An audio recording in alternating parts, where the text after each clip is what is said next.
Hi there. Welcome to Navigating Chinese.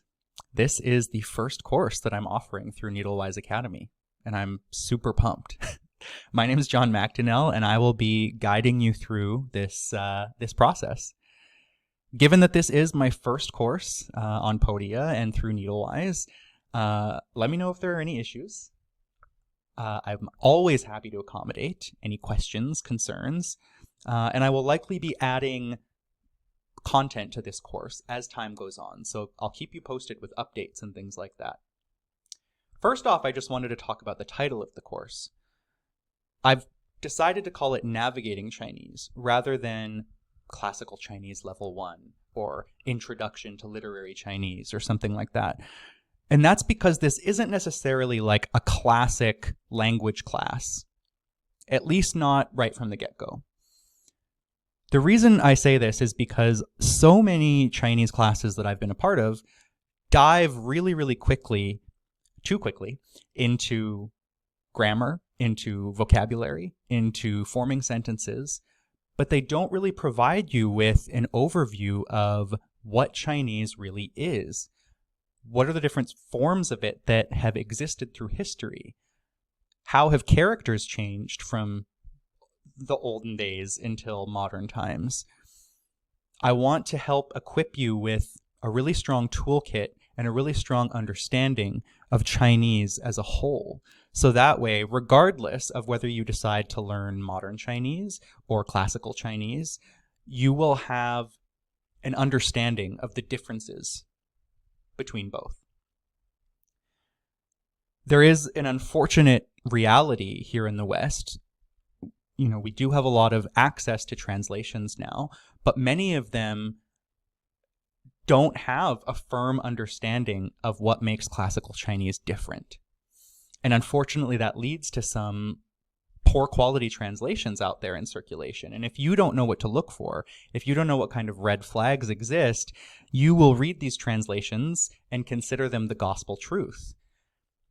I want to equip a generation of practitioners with the tools they need to think really critically about these texts. So that way, even if they don't become translators, even if they don't become fluent in Chinese, they'll still have enough in their toolbox that they can take a sentence, throw it into a dictionary, break it down character by character, and make a more educated guess of whether a line is faithful or unfaithful to the source text.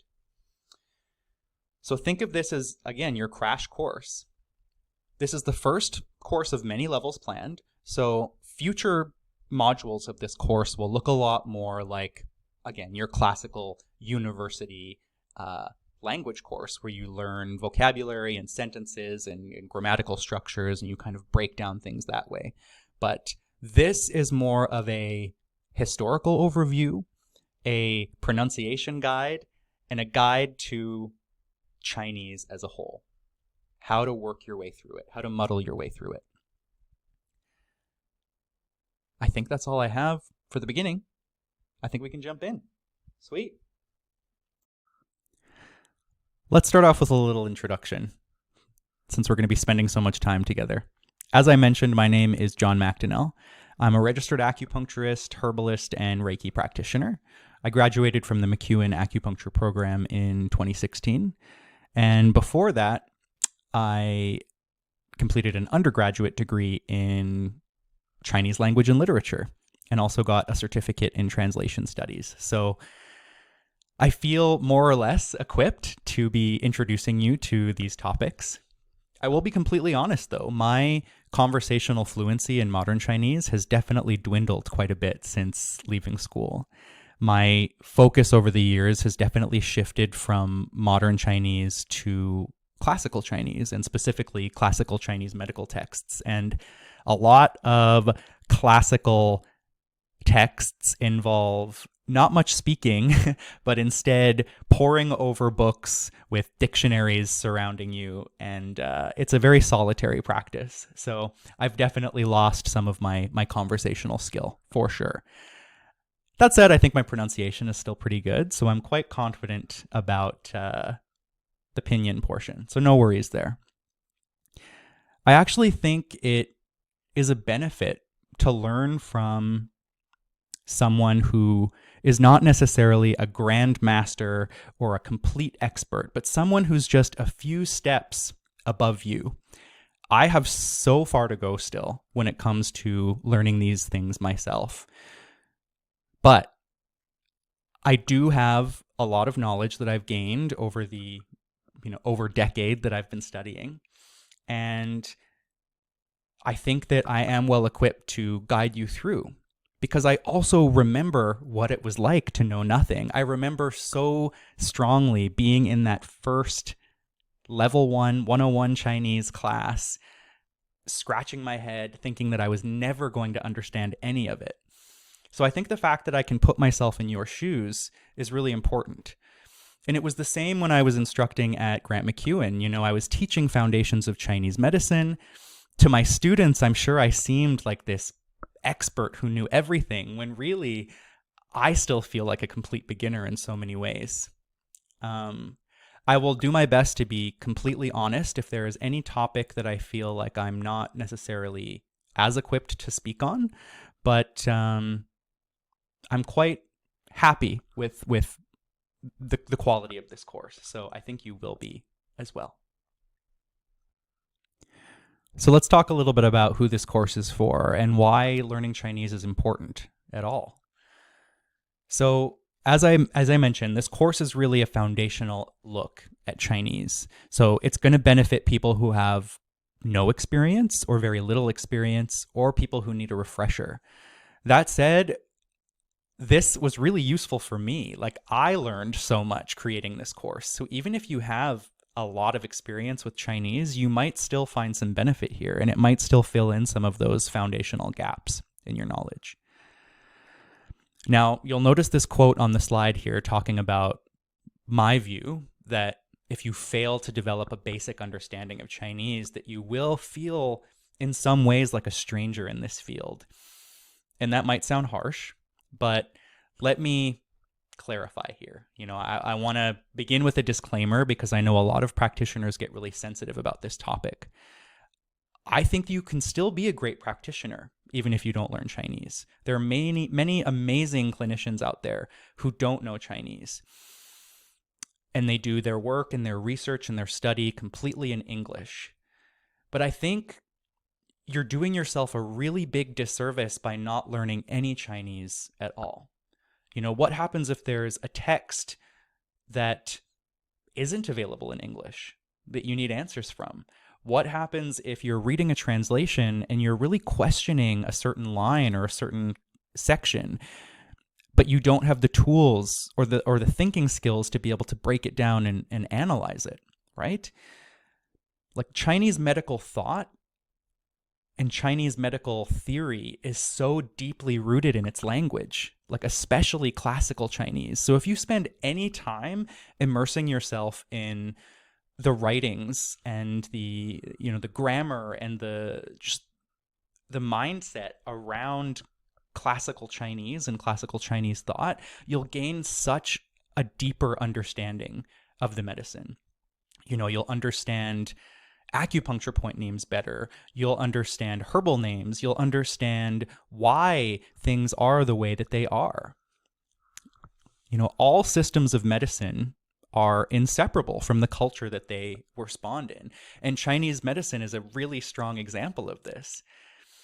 And it's unfortunate because so many acupuncture programs in the West really strip away those cultural contexts that allow you to fully understand the culture that birthed this medicine. So there's really not much focus on language, philosophy, the classics, the historical development of Chinese medicine and the language, the intersection of Chinese medicine with other natural sciences in China. And this leaves so many students, myself included, feeling really detached from what they learn. There's this strange feeling that there's something missing. Like, even after you graduate, you're like, why do I not feel like a Chinese medicine practitioner? Like, what is missing? So my goal with this course is to assist you in forming a deeper connection with Chinese medicine so that those feelings of unease begin to fade. And, you know, while we can't cover all aspects of what was missed in our schooling with this introductory course, we can at least talk about ways to go about bridging that gap. So these are some areas of my practice that have directly benefited from studying Chinese. So an improved understanding of acupuncture points and herbs. So many acupuncture points will give you a clue as to their location or their function right in the name. But unfortunately, if you just have the English, you know, abbreviation like Heart 7 or Gallbladder 34, like you don't get that. You just have 2 letters and a number, whereas the characters have so much meaning behind them.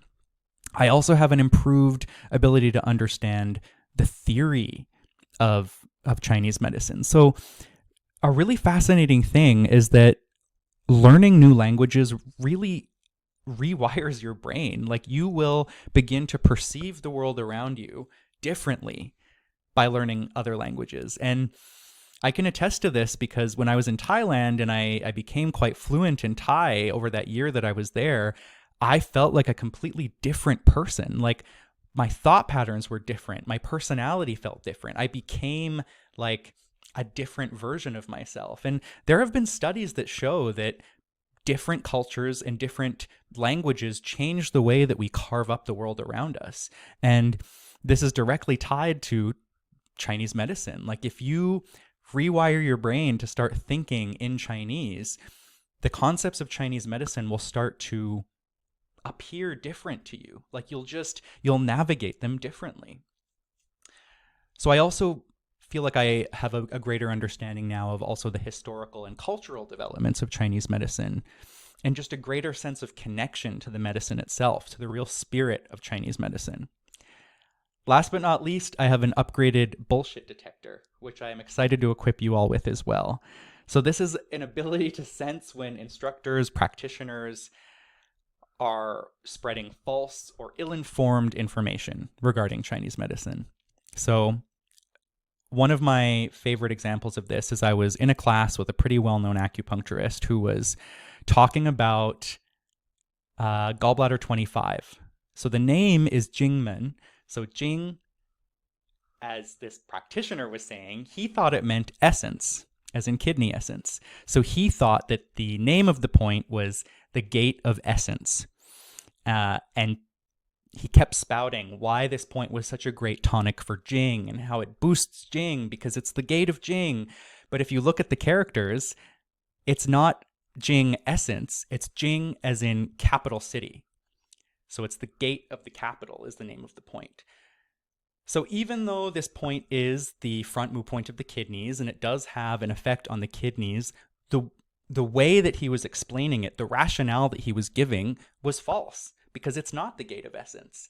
It's not.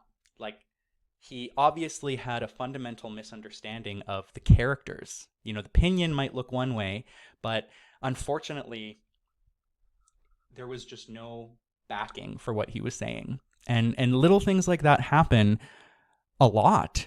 And it might not seem like a big deal, but it does erode kind of the integrity of our knowledge in the West because we're spreading misinformation. So this course will hopefully allow you guys to call people out in a nice way when the things that they're saying just are not correct. Okay. So what does it take to learn? You know, what are you going to need to devote to studying classical Chinese? So time, obviously. And I don't think you need much. Like, I'd say a few hours a week if you're serious. Patience, perseverance, humility.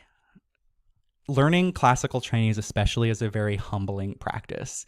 You need to be willing to be uncomfortable, frustrated, but just remain curious. You also need really quality tools and resources because certain books, certain dictionaries are no longer academically relevant. You might find an amazing book on etymology or on, you know, characters, but maybe it was written before a certain archaeological discovery and the information that it cites is now proven false. You need a clear starting point, which this is, and then incremental goals, which will be future modules of the class. So I've equipped you there. You need access to instructors or people with experience because you don't know what you don't know. And this is a lesson that I needed to learn. So after graduating from my undergrad, for about 7-8 years, all of my classical Chinese study was self-directed. I was self-taught. You know, I watched I didn't watch lectures. I read dictionaries. I walked through translations completely on my own. I tried to cross-reference different sources as much as I could, but if you don't have access to instructors who really know their grammar and who have learned the rules of the language, it's going to be really hard for you to know where you're slipping up. And unfortunately, as I've said, I'm unlearning a lot of the bad habits that I developed during that time. So I don't recommend doing what I did. I don't recommend studying solo.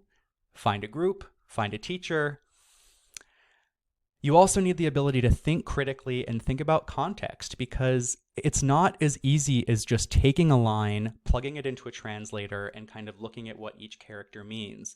You need to think about, what did this character mean in the context of the Han Dynasty? Because sometimes characters' meanings change through history. So what is the historical context? Who was writing this? What was the author's biases? What were their philosophical points of view? What were they trying to convey? You really need to look at all of these different layers when you're breaking down texts. It's not a simple like plug and play.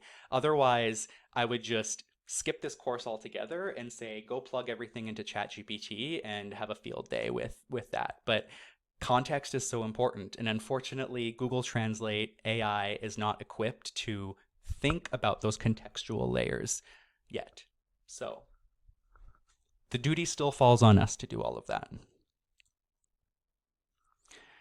Now, before you get overwhelmed, and before we actually dive in, I know this has been a long intro,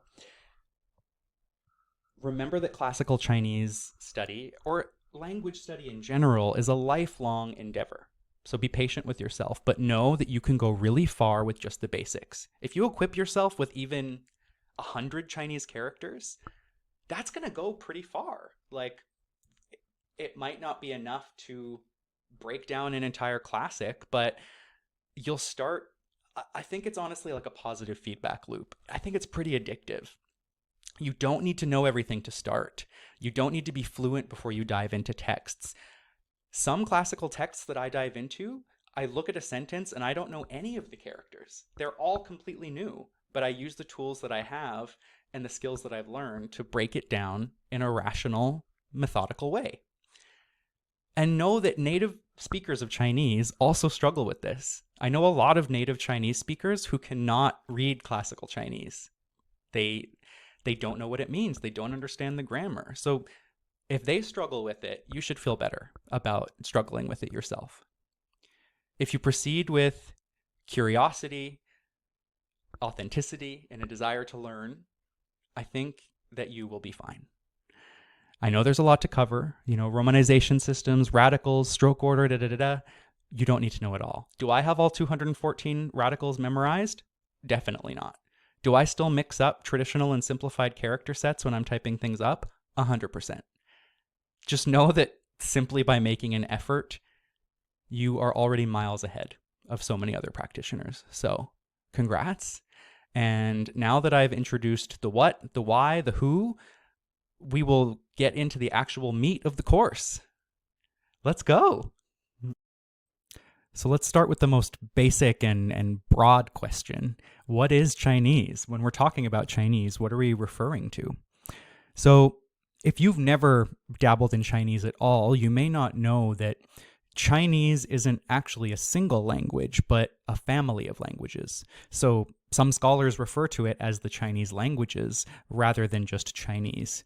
You'll also hear of the Chinese languages as the Sinitic languages. So the study of China is called sinology, and a person who studies China in an academic sense is a sinologist. But all forms of Chinese belong to the language family of the Sino-Tibetan language family. So this language family also includes the Tibeto and Burman languages. So the Sino-Tibetan language family is the world's second largest after Indo-European. And all languages that belong to this family share some common characteristics. So that's monosyllabicity, tonality, and indistinct word classes. So what does that mean? Monosyllabicity means that most words are one syllable. In modern Chinese, that is a bit different because there are a lot of compound words that exist to explain things like new technologies and such. So that's, I guess, less the case now, but it's still the case that each individual character is pronounced with one syllable words. So monosyllabicity is common across most Chinese languages.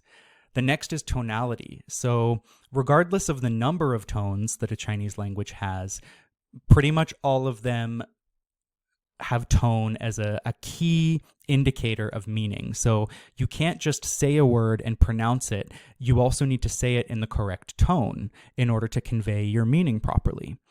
And I know that this seems a little bit foreign in English, but we do still use tone to convey meaning. Like if you think of saying the word what, there's a lot of different ways you can say the word what, right? You can say what, and your tone can go up a bit in kind of a questioning manner. You can say what, and it's more of like a flat high tone indicating like surprise. So we might not use tone in the exact same way, but it's not a completely removed concept from the way that we communicate. The thing about tones is that while it is more important in spoken Chinese, for the study of classical Chinese, you don't need to have perfect tones. So don't worry if tone is something that you struggle with. And then the last is indistinct word classes. So that means that characters are a bit more abstract in their functioning. So a word can function as a noun in some contexts, a verb in other contexts. So for example, the word yu, to rain, it can mean literal rain, or it can mean the act of raining. So one of the things that you have to get good at in analyzing Chinese texts is looking at the context and being able to pick out the function of each word within a sentence. And grammatical markers often help with this, but it's important to keep an open mind because there are multiple correct ways to read a sentence sometimes. So it's not always the case that you're going to get a very clear answer. Sometimes you have to be okay with multiple versions of the truth existing simultaneously.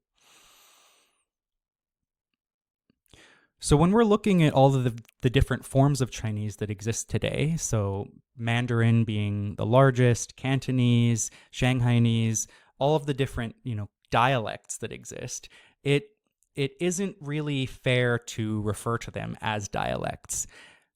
They are all united by a common writing system, so they all use the same set of characters to get their points across. Some use at the traditional form, and some use an updated, simplified form, and we'll talk about the differences later. But it's important to think of the different dialects not as strict dialects, but instead as separate languages in and of themselves, even though they share a writing system. And that's because they're not mutually intelligible. You can't go to mainland China and have a conversation with someone who only knows Mandarin using Cantonese. It's just they're too different. It's not like comparing British English and American English. It's not a dialect in that sense. They are not mutually intelligible. But again, the writing systems are the same. There's obviously going to be regional differences, but someone from Hong Kong can go to China and read a newspaper and understand what it's saying for the most part. So that's an introduction to the language the languages as we know them.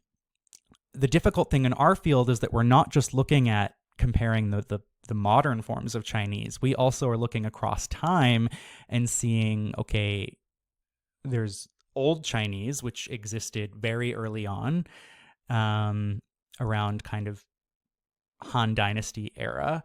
And then we move into like Middle Chinese, and there's just a lot of different offshoots through history. So we're not just concerned with Chinese as it exists now, but also how it has existed and adapted through history too. So it makes our job a little bit more difficult, but also more fun if you're a nerd.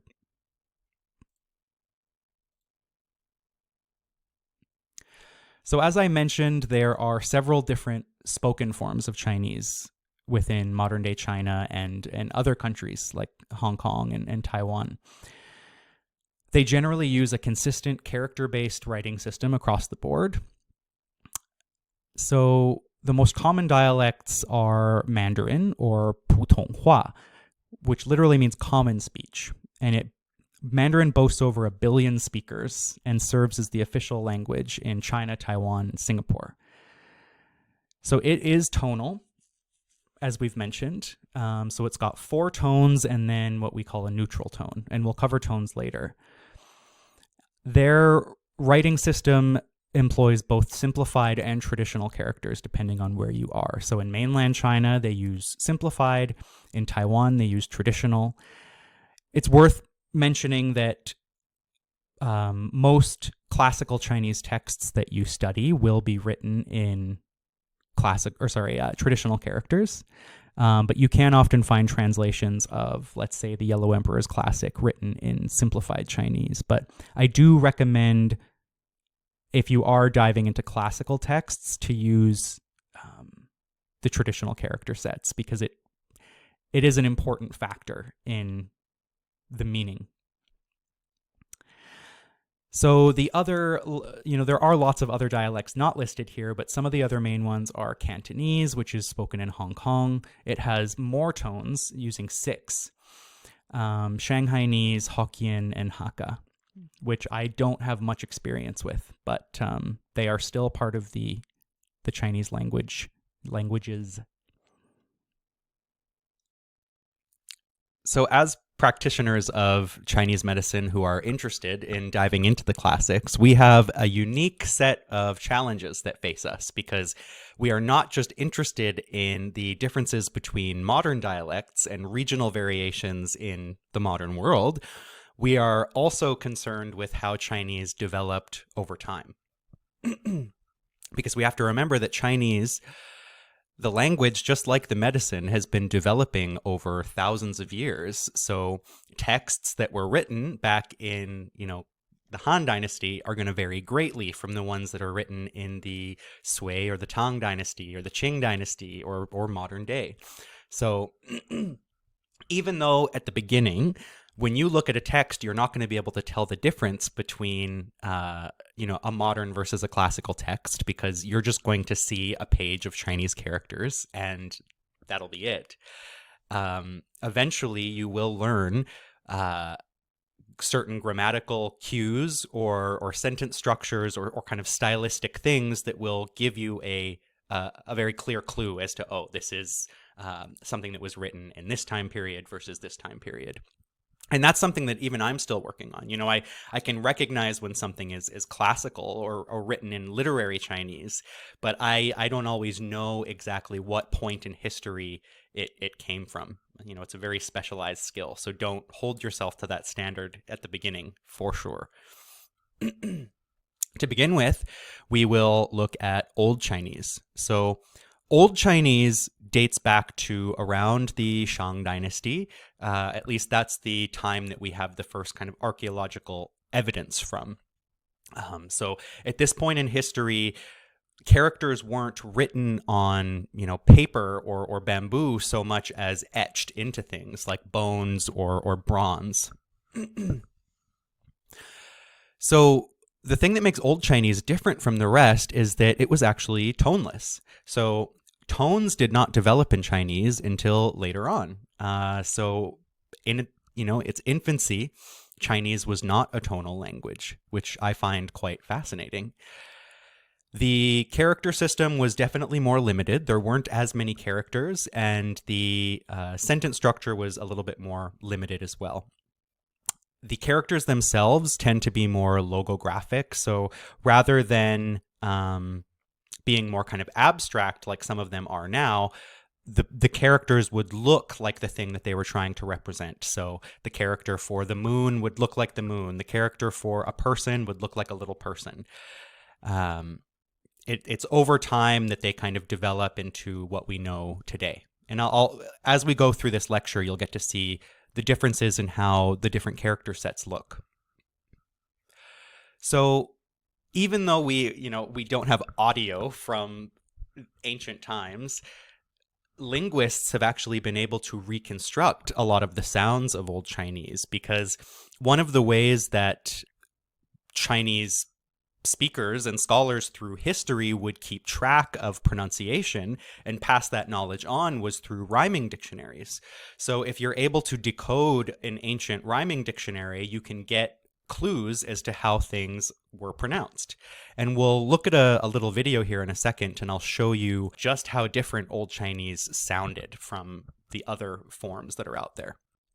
But for now, we'll continue moving forward. So from Old Chinese, we move to Middle Chinese, which moves from around the Sui dynasty through the Tang dynasty. This is where tonal distinctions started to develop more. There's more of an expanded vocabulary. Chinese characters start to look the way that we see them now. Grammar becomes more complex. There's more tracking of vocabulary through, again, like dictionaries and things like that. So the language really starts to develop into a more fleshed out form through these years. So as we move to classical Chinese, it's interesting because this didn't necessarily exist separate from Middle Chinese. It was a specific form of writing. So classical Chinese was originally used in the spring and autumn period and onwards. So if you know much about Chinese history, the spring and autumn period, the Warring States period, and the Han Dynasty were the eras where a lot of our medical classics were written. Also things like the Confucian classics and historical records and things like that. So classical Chinese as a writing style is very concise, very literary, filled with idiomatic expressions.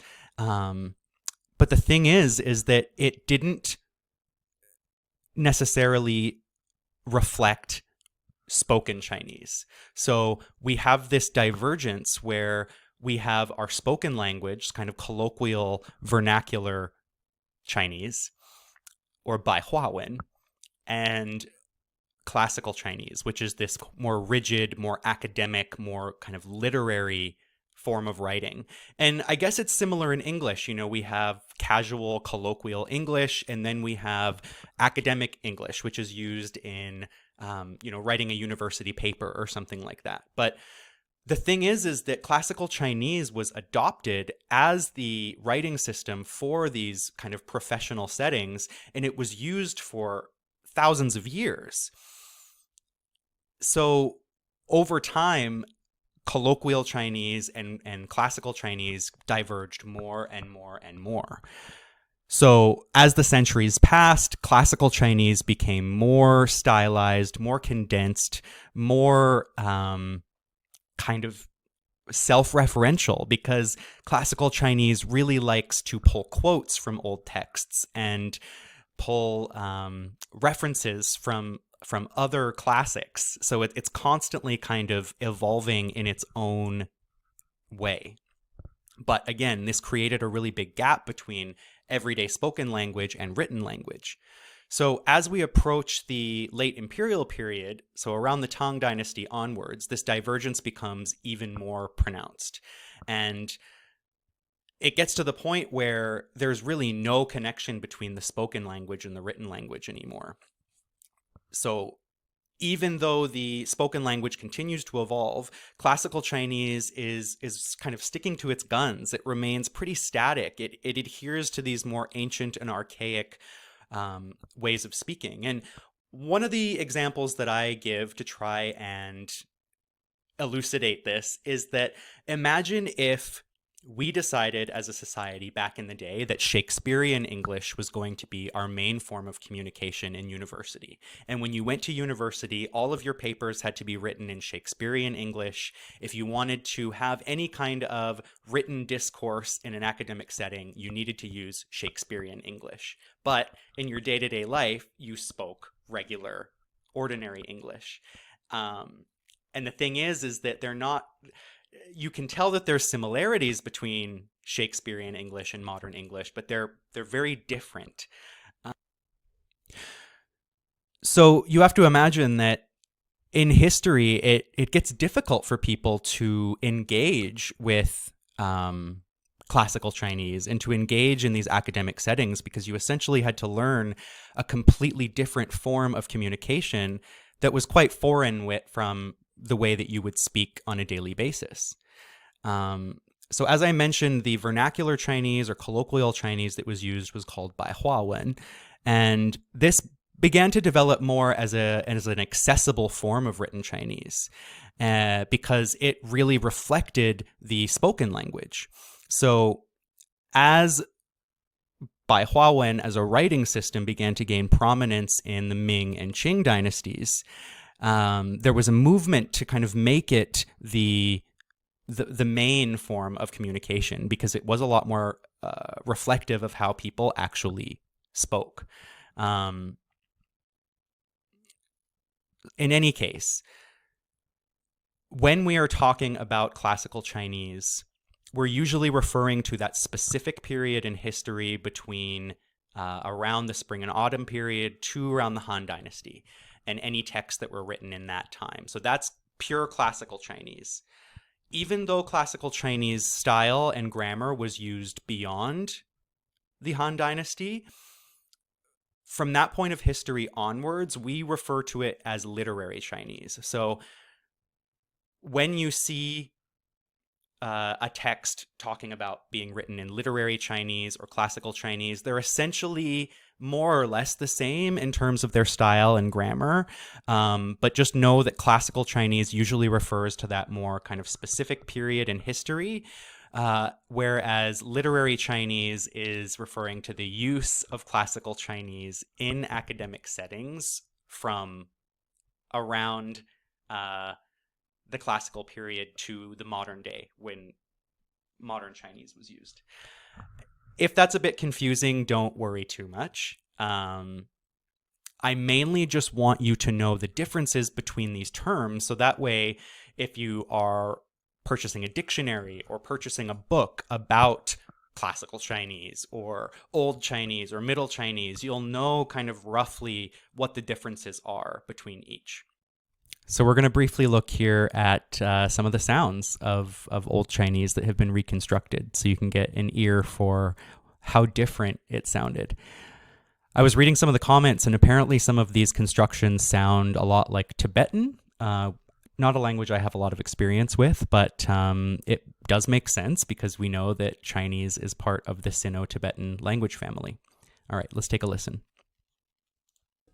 Ba, mo, ba, nga, tiu, quir, mhok, chalum, mlit, gra, mpai, krok, wa, mau, hlu, nung, milk, mpit, ko, mra, mlat, sok, hnu.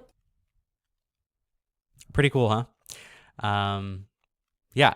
So super interesting. And one of the neat things too is that if you look at the Student's Dictionary of Medieval Chinese, something like that, I'll reference it later when I'm teaching you about dictionaries, but he actually includes Old Chinese pronunciation, or maybe Middle Chinese, but old versions of how the character sounded, which is really, really just fascinating. Not necessarily super useful clinically, but really interesting nonetheless. In any case, there's a ton of great YouTube videos on the development of Chinese, and I'll share my favorites on a resource page for the course so that you guys can take a watch yourself. So let's look at some of the key differences that you'll see between written and spoken classical Chinese versus modern Chinese. So I guess one thing that I should have mentioned is that even though the development of classical Chinese as a writing system occurred alongside Middle Chinese, Old and Middle Chinese, it is in the modern day used and pronounced with Mandarin mainly in our field. So you'll read the characters and pronounce them the same way in classical Chinese versus and in modern Chinese. So the pronunciation of the characters, the tones is the same across both, but it's the thing that differentiates modern and classical now is the grammatical system. But that's why I say that pronunciation of classical Chinese with tones and such doesn't matter, because it's not a accurate representation of how classical Chinese was read and pronounced in its heyday. It's just what we use now. So you don't necessarily have to feel bad if you are mispronouncing something in classical Chinese, because we're pronouncing it using modern Mandarin anyways. In any case, let's go over some of the differences here. So one of the big things grammar-wise is that classical Chinese tends to be very abbreviated and will often omit things like the subject from a sentence, because generally you can figure those things out through context. So context is very important in classical Chinese, because often the author will leave things up to the reader to figure out. Word order is also a little bit less strict in classical Chinese, and there are a lot of particles used, but meaning is often derived more from context and word order than anything else. Whereas in modern Chinese, we have kind of the standard subject, verb, object construction. There's a lot of auxiliary verbs, prepositions. There are grammatical particles to indicate tense. And there's just a lot more rigidity in the way that, not necessarily rigidity, I guess there's just less room for interpretation in modern Chinese than there is in classical Chinese. Classical Chinese vocabulary includes many archaic literary terms not used in everyday modern speech. So again, as I mentioned, classical Chinese is a very specialized system of writing, whereas modern Chinese now, there are, specialized forms of writing, but it does more or less encapsulate the way the language is used today. There's more colloquialisms, and modern Chinese also has a lot of loan words from other languages too. The writing system in modern China now uses simplified characters, which we will talk about, whereas classical Chinese uses traditional characters exclusively, and a higher degree of literacy and just understanding of culture and history is required for classical Chinese. But that said, in modern Chinese, there are a lot of chengyu, or idioms, so 4-character idioms that draw from classics. So we'll talk about those later, but you will see fragments of old historical ways of thinking and speaking in modern Chinese. And usage-wise, we have modern Chinese being the lingua franca of modern China, used in government, media, education. The emphasis is more on clarity, directness, practicality, legibility, just ease of communication. It's one of the reasons that characters did get simplified, is so that more people were literate. Whereas, again, classical Chinese, there's a bit more of a barrier to entry, and it was very kind of aristocratic, literary, scholarly. But it is valued for its brevity, its elegance, its depth, which makes it very useful in discussions of things like poetry, philosophy, etc. But those are some of the main differences between each. So next we will talk about the development of the writing system itself and characters. So let's look at the writing system and the historical development of characters. So if you're one of my former students from Foundations of Chinese Medicine, you would have learned that the earliest form of writing in China was on something called oracle bones. So this is a specific type of writing and script that was carved into flat pieces of shell, so like tortoise shells, or large bones, so often like the scapula or shoulder blade of oxen. And these were often used in divination. So you would inscribe a question into the bone, and then you would take a red hot poker and poke it into the bone, and the oracle bone would crack. And then the diviner would look at the cracks and the patterns of splinters within the bone and gain insight on the question asked. And it's estimated that over 200,000 oracle bone fragments have been unearthed in China, and there's more being discovered even today. And questions range from queries on weather to war to medicine. One of the unfortunate things is that early on, oracle bones were actually being used medicinally. So a lot of them actually got destroyed because they didn't realize what they were at the time. So in any case, we've got the earliest form of script, which is this kind of squiggly pictographic. There's another image here I'll show you. The characters look very simple, kind of not too many lines or strokes, and they're carved directly into the bone like that. So then we move to bronze inscriptions around the late Shang dynasty to the Zhou dynasty. I've got a picture of those up as well here that you can kind of see. The characters aren't super legible, but they were carved or cast into these bronze vessels. Eventually, we move on to seal script and clerical script. So this is more specialized forms of writing used for inscriptions, a little bit more stylized, or you've got this cursive flowing style used for official documents or administration. Eventually, though, we arrive to regular script, which is the most close to modern Chinese. So we can look at some pictures here. So we've got seal script here, which is still kind of got some of that curvy quality of oracle bone text. We've got clerical script here, which looks very, very close to modern Chinese, but still not quite the same. We've got cursive here, which to me looks very similar to Japanese hiragana, which is the alphabet system in Japanese.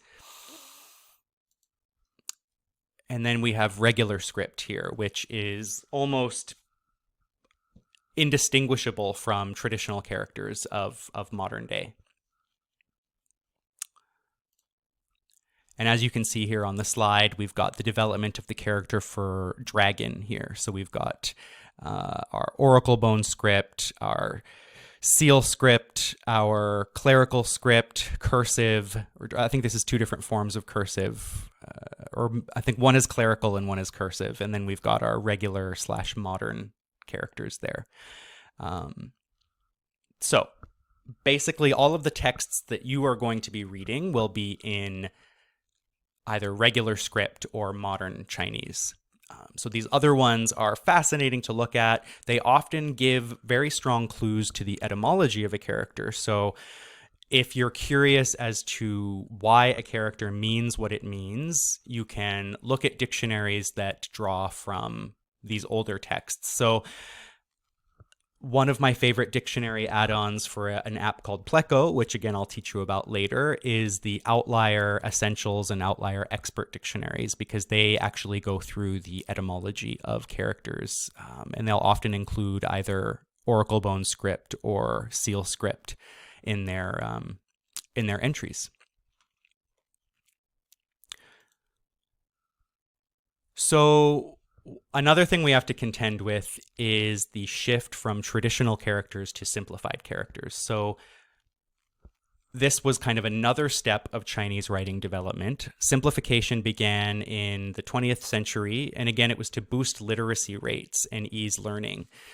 So there were official reforms in the 50s and 60s aimed to introduce a new set of characters with fewer strokes that made writing faster and easier. And this was driven by a desire to educate the masses, reduce illiteracy, and to unify the nation. And there was some resistance to this, but they are now the standard form of writing in mainland China. However, in Taiwan and Hong Kong, they still employ the use of traditional characters. So up here, we have the development of the character for horse. So as you can see, the oracle bone script is more logographic. It looks like a little horse kind of on its side. The bronze casting is a little bit more abstract, and it continues to get more and more abstract until we get to our regular characters. And this is the traditional versus the simplified. So obviously, on the one hand, increasing literacy rates and improving education and access to information is great, but there was a cost to simplification, unfortunately. So yes, on the surface, they are more straightforward, there are less strokes, they are easier to write. Many simplified characters have been stripped of radicals. So radicals are a piece of a character that contribute to the meaning, but it's been taken away. And one of my favorite but least favorite examples is the character for I, or love. The traditional character here has, in red, the radical for heart.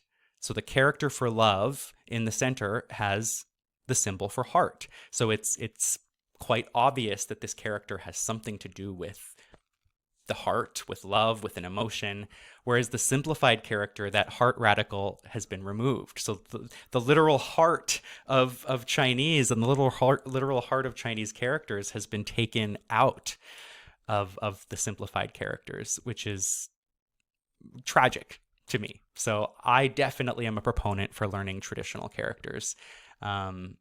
In my undergrad, I did have to learn simplified, but now that I'm a practitioner and kind of self-guiding my own study, my focus is really on traditional. But let's look at some other examples here of characters that have been stripped of their original meanings.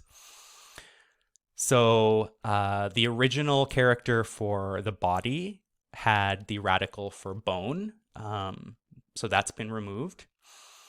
The original character for noodles had a radical for grain. The character for hometown, again, had a radical meaning, village or something like that. So that was removed. The character for doctor. So again, if you took Foundations of Chinese Medicine with me, the character for E, or physician, used to have this radical at the bottom for jiu, or alcohol, because a lot of alcohol-based decoctions or like herbal wines were used in medicine. So that was removed there. And then the character for change or transformation has this radical for speech in it traditionally, which isn't, I guess a huge contributor to meaning, but it does remove a piece of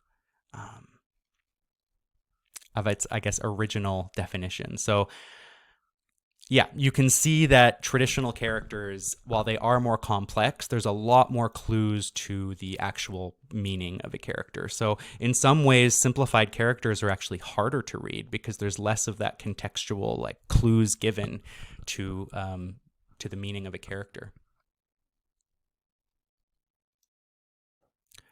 So next up, we're going to discuss the differences between the romanization systems and the phonetic notation systems that exist.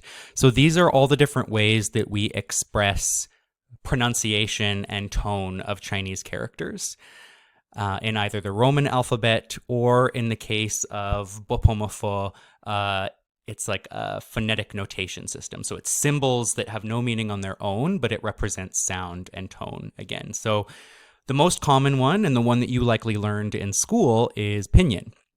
So pinyin was adopted by China in 1958, and it is the official romanization system for standard Chinese. And it provides representation of sounds using the Latin alphabet along with 4 diacritics or tone markers. So those are those little accents that you see above the pinyin words. So most Chinese English dictionaries are organized by pinyin rather than radical or stroke of characters. And many medical terms taught in Chinese medicine schools are given in the form of pinyin. So terms like xue for blood, which you likely learned, and the word for qi, qi, is pinyin. The other form of romanization is Wade Giles, and I personally really dislike Wade Giles romanization. It is another system used for transcribing Mandarin into the Latin alphabet. This was developed in the mid-19th century, I think, by a Jesuit missionary. But in any case, it was widely used before pinyin and has some marked differences. So there's hyphens and apostrophes used. Apostrophes will often mark aspirated consonants, so breathier sounds. It's just a little less intuitive to me. Like, I have a really hard time remembering and absorbing Wade Giles pronunciation. For the most part, you aren't really going to see Wade Giles show up a ton anymore. Some older dictionaries are organized by Wade Giles. And then some titles of books are also given in Wade Giles. So you may have seen like the Classic of the Way, or the classic Taoist text, the Dao De Jing or the Tao Te Ching, depending on which spelling is used.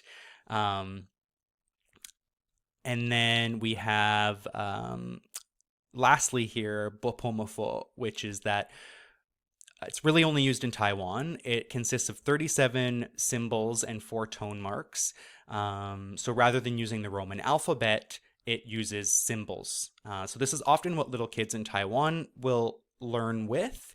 And there are a lot of texts, comic books, things like that come out of Taiwan that have the Chinese character, and then in little tiny script above it, it's written in Bopomofo. This is really only useful if you plan on traveling to Taiwan.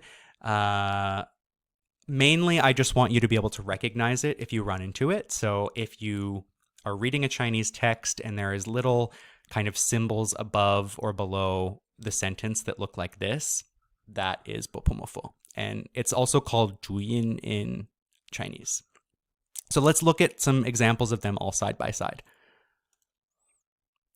So up top here, we have some different sounds expressed in Wade Giles. Some sounds expressed in pinyin without the tones, and then those same sounds pronounced in Bopomofo. So these are all different ways of expressing the same series of sounds. So if you're a beginner, I would recommend focusing solely on pinyin. Wade Giles is really only useful for certain dictionaries, and Bopomofo is really only useful in Taiwan. And most Western medical texts on Chinese medicine are going to utilize pinyin when discussing terms like jing, qi, and shen. The other systems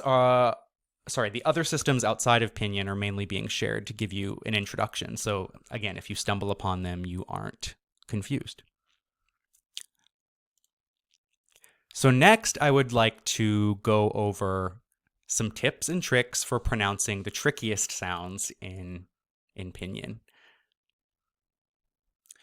So before I dive into those more difficult sounds, I want to show you one of my favorite resources here. This is part of your PDF, but it's chinese.yabla.com/chinese-pinyin-chart.php. And it's this full chart that gives you every single possible sound in Chinese in one chart, and it comes with audio of each sound along with the tone. So if you want to know how to pronounce zheng in first tone, second tone, third tone, or fourth tone, all of the options are there, and you just click zheng, 整 zheng, 整 zheng, 正 zheng. So every single sound in pinyin is on this chart. A lot of the letters in pinyin are pretty analogous to the way we pronounce them in English. So that's the reason that I'm not going to go over every single sound individually. Because A, this is not a modern Chinese course, and B, most sounds are going to be pretty straightforward. So for example, B is pronounced like B, ba, P is pronounced like P, pa, M is pronounced like M, ma. So most of the time it's pronounced the way you see it. It's letters like the ZH versus Z on its own. G is mostly like G, but there's a little bit of a difference there. I'll go over the ones that are different. Because again, since this course is geared towards practitioners, I'm going to assume that you guys have at least a little bit of background with pinyin. And again, this chart will be your go-to if you need some help with pronunciation. That said, if any of you are taking this course and you would like more content on pronunciation specifically, let me know, and I will definitely deliver. Okay, so let's go through some of those more difficult sounds. So Z, when you see a Z just on its own, this is pronounced similar to the DS at the end of the word beds. Beds. Z, z. So you're placing the tip of your tongue towards the back of your upper teeth and that hard palate. Z, z, z. So the same with C. It's like the TS at the end of cats. So c, c. So we have z for Z, c for C. And then S is similar to the S in snake, so S. But the reason that I put it here is because we often look at Z, C, and S in comparison to ZH, CH, and SH, because those are sounds that speakers often mix up. So S on its own isn't really that difficult, but you need to make sure that you're pronouncing it differently than SH. That said, in Taiwan, or the Taiwanese dialect of Mandarin, there's not much differentiation between zi, ci, si, and zhi, chi, shi. So again, even native Chinese speakers, depending on regional dialect, there might not be a huge differentiation. In any case, I generally say that ZH, CH, and SH are the same as these first three, but you are kind of curling your tongue upwards. So ZH is like a J sound, but imagine curling your tongue up. So instead of being like G, it's zh, zh, zh. CH, same thing. It's like a CH, but you are curling your tongue up. So ch, ch, and SH as well. You're curling your tongue up. So sh, zh, ch, sh.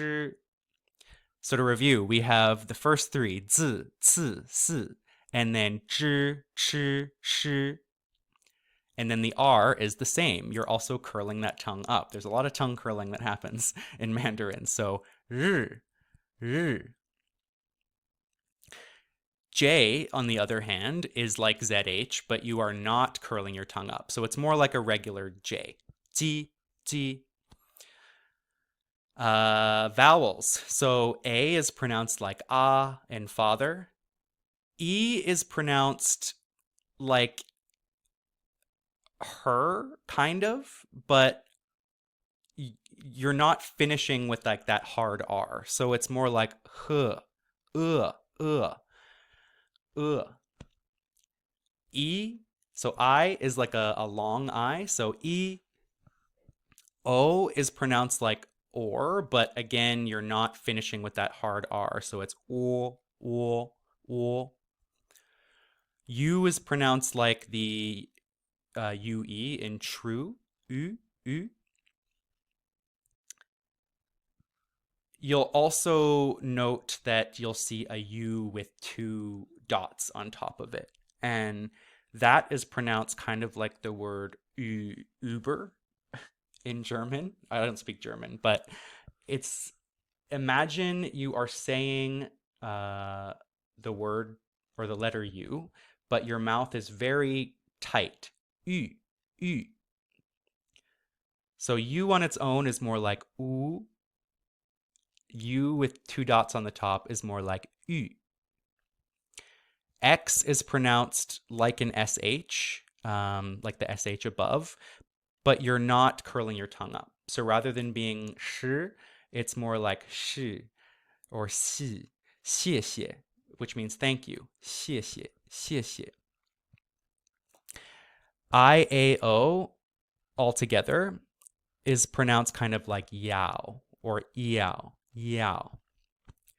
And then UN, like in the word tun, a lot of practitioners and students that I know pronounce it like kun or kun or tun. It's tun, tun. You're starting with that rounded U, oo, and blending it into kind of a nasal N sound. Un, tun, un. So again, let's just review some of these hard sounds once more. Z, ci, si, zhi, chi, shi, ri, ji, a, i, o, u, si, yao, un.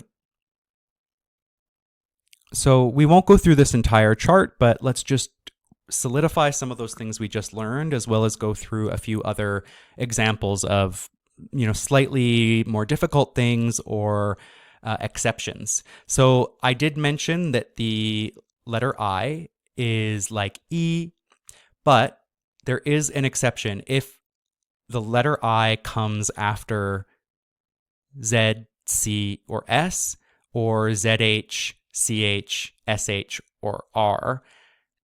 It is pronounced more like a short little z, ci, si, zhi, chi, shi. So it's not a long vowel. It's short in that case. But in these other examples here, we have E, B, P, mi, di, ti, ni, li. So another important differentiation to know is the difference between an aspirated consonant versus an unaspirated consonant. So an aspirated consonant is going to have a little kind of explosion of air come out of your mouth as you say it. So pa, so P is aspirated. T, T, T is aspirated. Whereas ba, you're not sending air out. It's just ba, and then D as well is unaspirated. Di. So essentially that's the way you differentiate D and T. So di, T, and B and P. Ba, pa. It's a small thing, but makes a big difference. Let's quickly go over some of the longer finals as well. So we already talked about A on its own is A, I on its own is E, except for those exceptions that we discussed. But let's look at longer strings of letters. So A, I, dai. Dai. E, I is like A. Day. They, they. So you can think of it like AY in English. AO, ow. Gao. Gao, ow. Go. OU, O, Go. O. An, ban, Ban. ban. EN is like the un in fun, fun. Fun. ANG, ang. Pong. ENG is like the in hung, mung, Mung. mung. ONG, ong, tong. Tong. IAO, as we talked about, is like yao, tiao. Diao. IE, ie, tie. 贴 IU is like you, 溜. 溜 IAN is like yan or Ian, nian. 粘 IN is like in, min. 抿 IANG is like yang, so xiang. 香 IONG is like yong, jiong. 囧 U on its own, again, is like u. UA, wa, gua. 瓜 So like guasha. UO, wo, so duo. 多 UIA is like Y, like the word Y in English. Guai. 乖 UI is like way. So tui, dui, kui. 亏 UAN is like wan, so duan. 短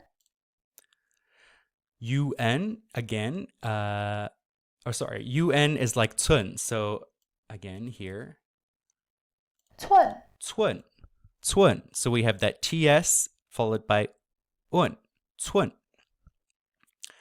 UANG is like wang, so guang.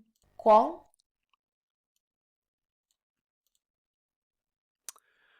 This is that Uber, U with 2 dots on top. So yu, lu. 绿 And then there's also U with 2 dots and an E. So you're essentially taking that U and the E that we said is like her without the R. So so yu, yu.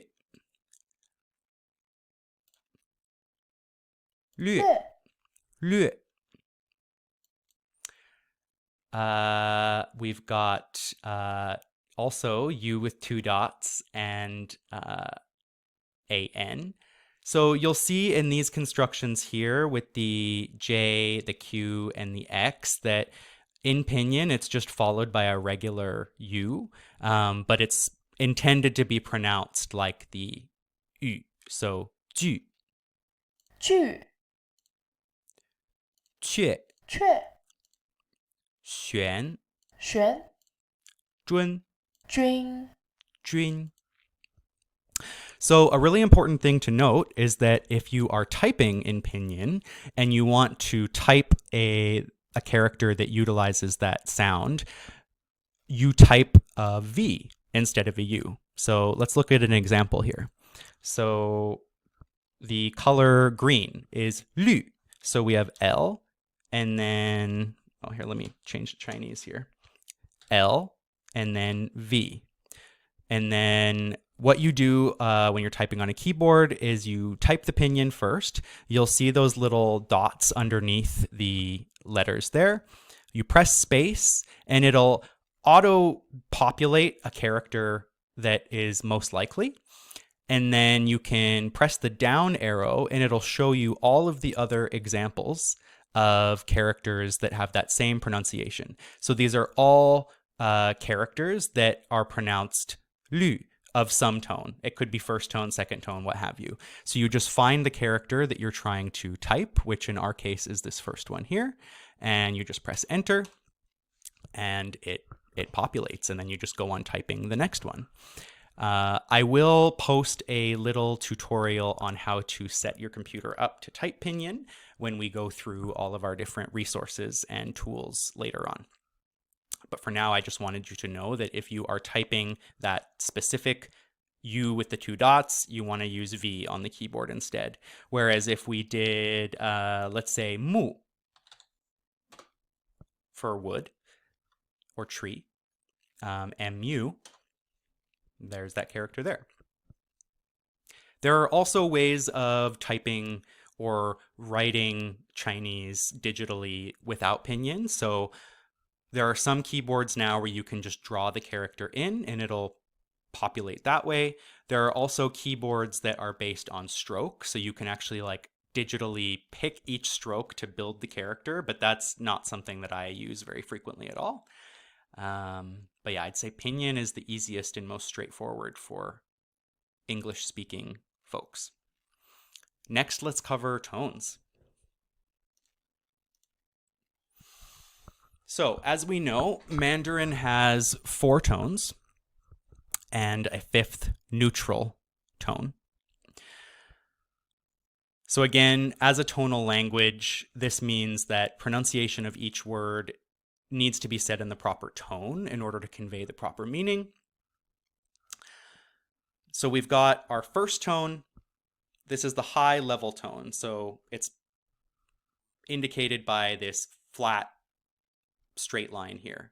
So ma, you're starting high, staying high, not veering from that. Just ma. The rising tone is indicated with this little up diacritic, and you're starting more at a mid-level and gliding upwards. So ma, ma, kind of like in English if you're saying like really, it's you're inflecting upwards. In English, that indicates that you're asking a question, but in Chinese, it's simply second tone. So ma, ma.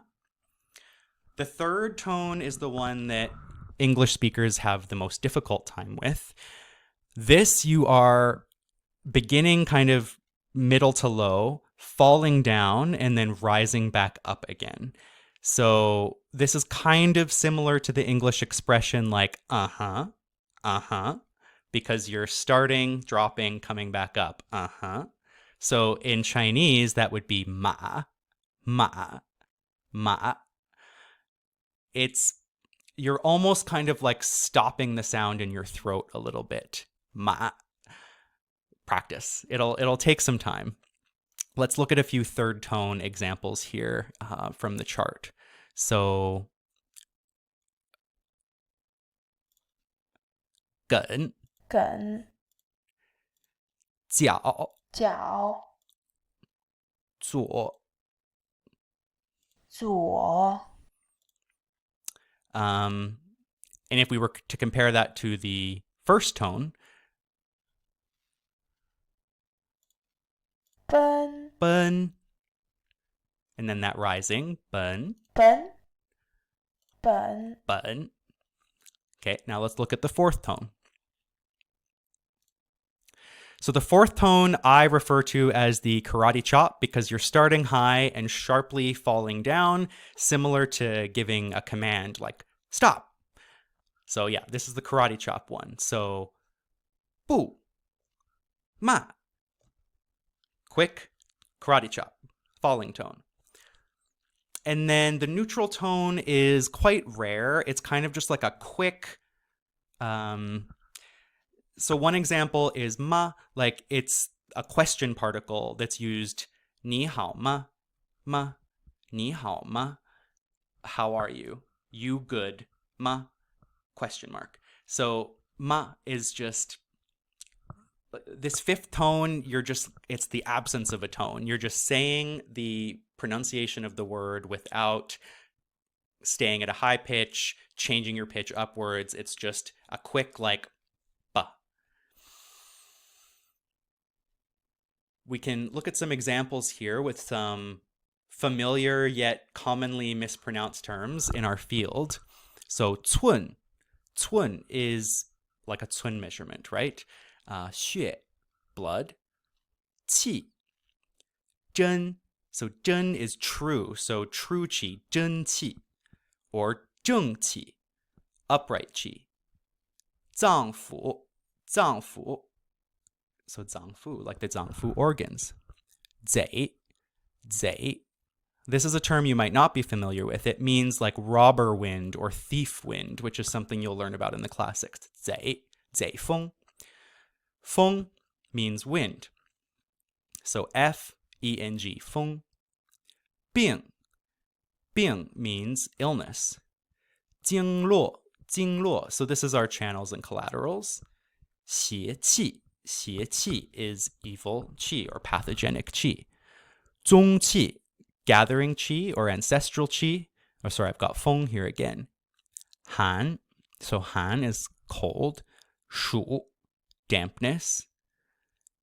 Sorry, shu is summer heat. Shi is dampness. Zao is dryness.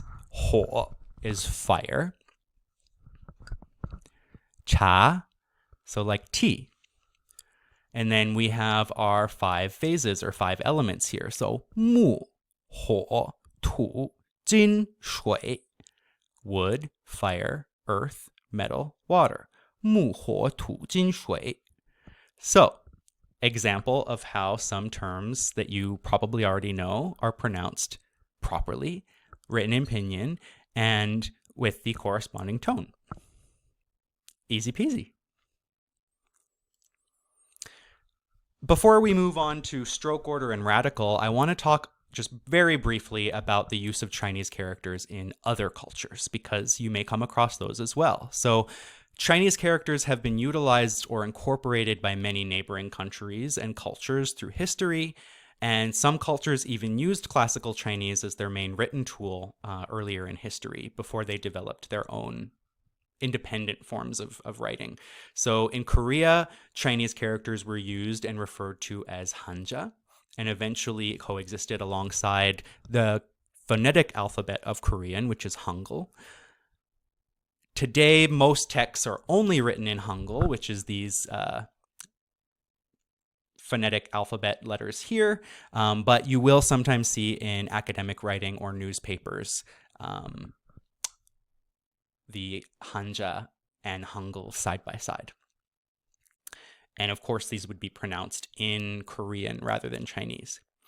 In Japan, we have still to this day kanji, which is the Chinese characters integrated with the phonetic symbols of hiragana and katakana. So hiragana is an alphabet that is used to represent uniquely Japanese concepts, and then katakana is what is used for loan words. So in Japanese, the word for television is terebi. So terebi would be written in katakana, whereas the word for, let's say, I don't know, cat, neko, is written in hiragana, or you could represent it with kanji as well. The last one is Vietnamese, and I'm not 100% sure how to pronounce this. Genome, maybe. But in Vietnam, they did use Chinese characters prior to French colonization. But now in Vietnam, they use a Romanized alphabet with diacritic markers, which looks very similar to Pinyin. So here we have a sentence written with those Vietnamese Chinese characters, and then the same sentence written in their current Romanized alphabet as well. So just so you know, Chinese characters do show up in other cultures and countries as well. So we're going to move from our discussion of pinyin and pronunciation into discussing the characters themselves. So to begin with, we need to look at strokes and stroke types, because this is kind of the smallest fundamental unit that you can break a character down into.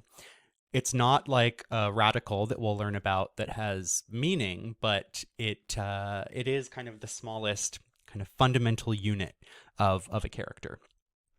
So there are over 41 stroke types when you're considering the different complex strokes that exist, but we are really just concerned with the 8 key strokes, because pretty much all of these more complex ones can be broken down into these 8 key components.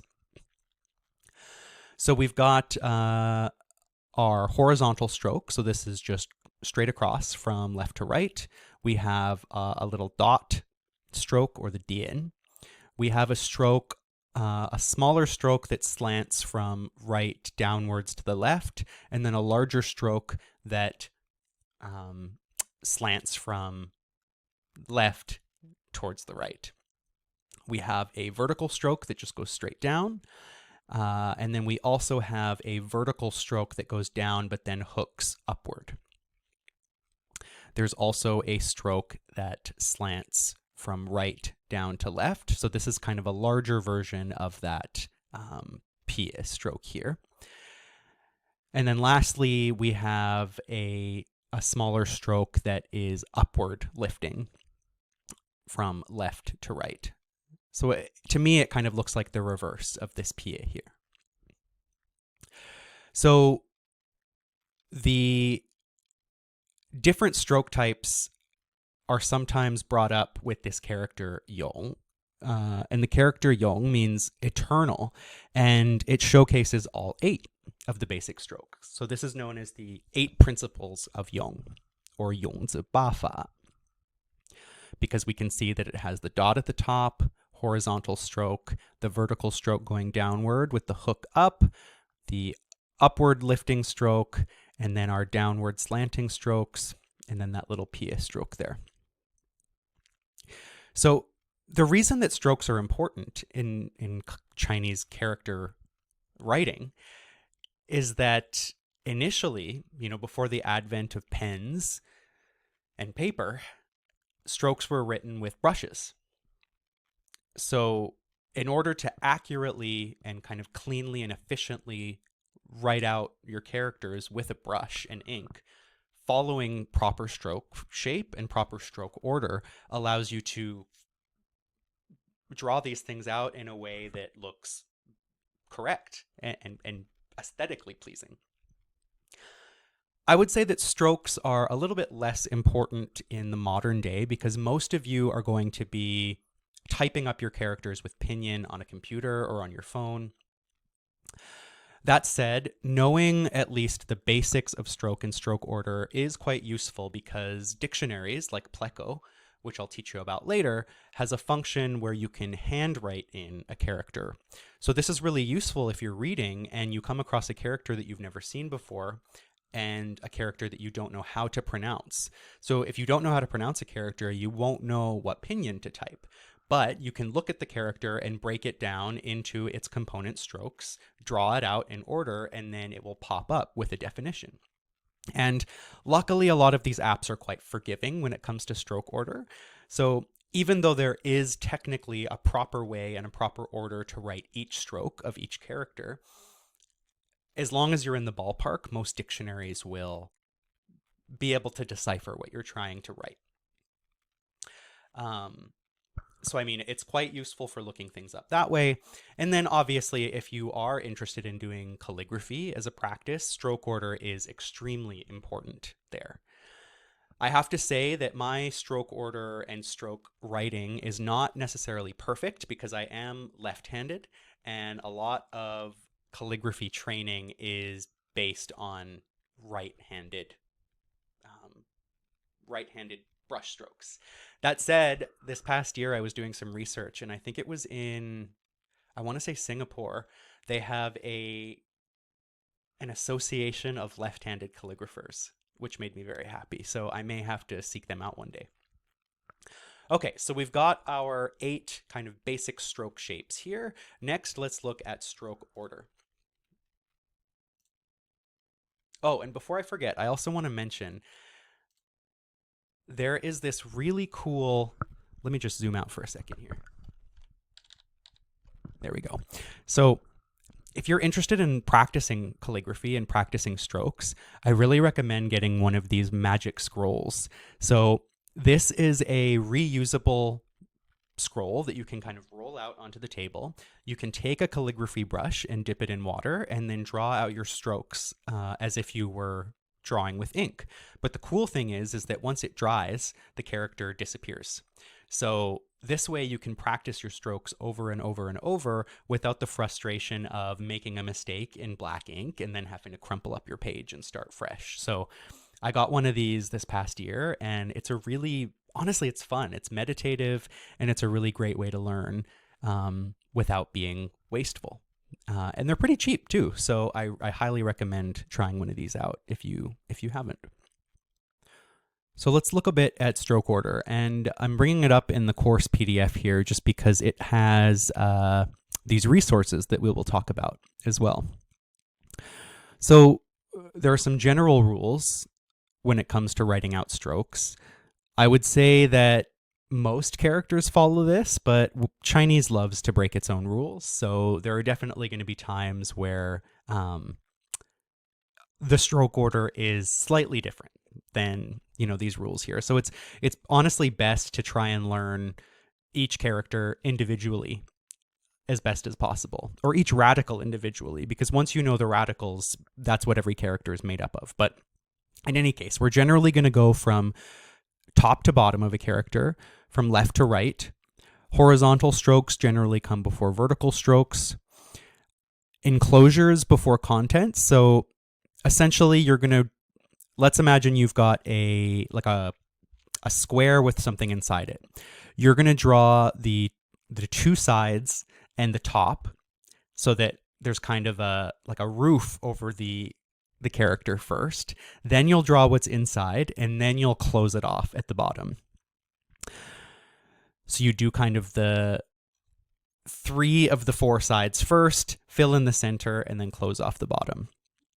The center of the character is generally done before its wings. So if there's like a strong stroke through the center of a character, you're going to want to do that first, and then the little embellishment strokes on the sides.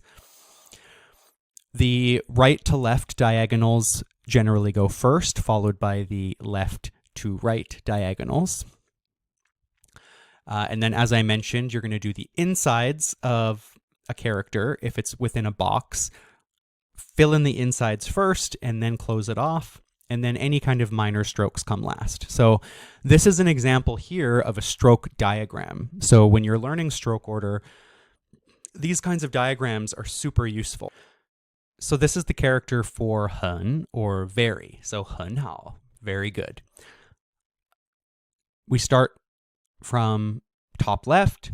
We have a downward slanting stroke followed by another downward slanting stroke, a vertical stroke. This 4th stroke, you can consider this, I call it the corner stroke, but it's essentially a combo of the horizontal and then vertical together. So rather than doing one line and then another line, you're just continuing all in one. So it doesn't fall into those 8 basics, but it is a very common stroke that you'll see. Then we have stroke 5.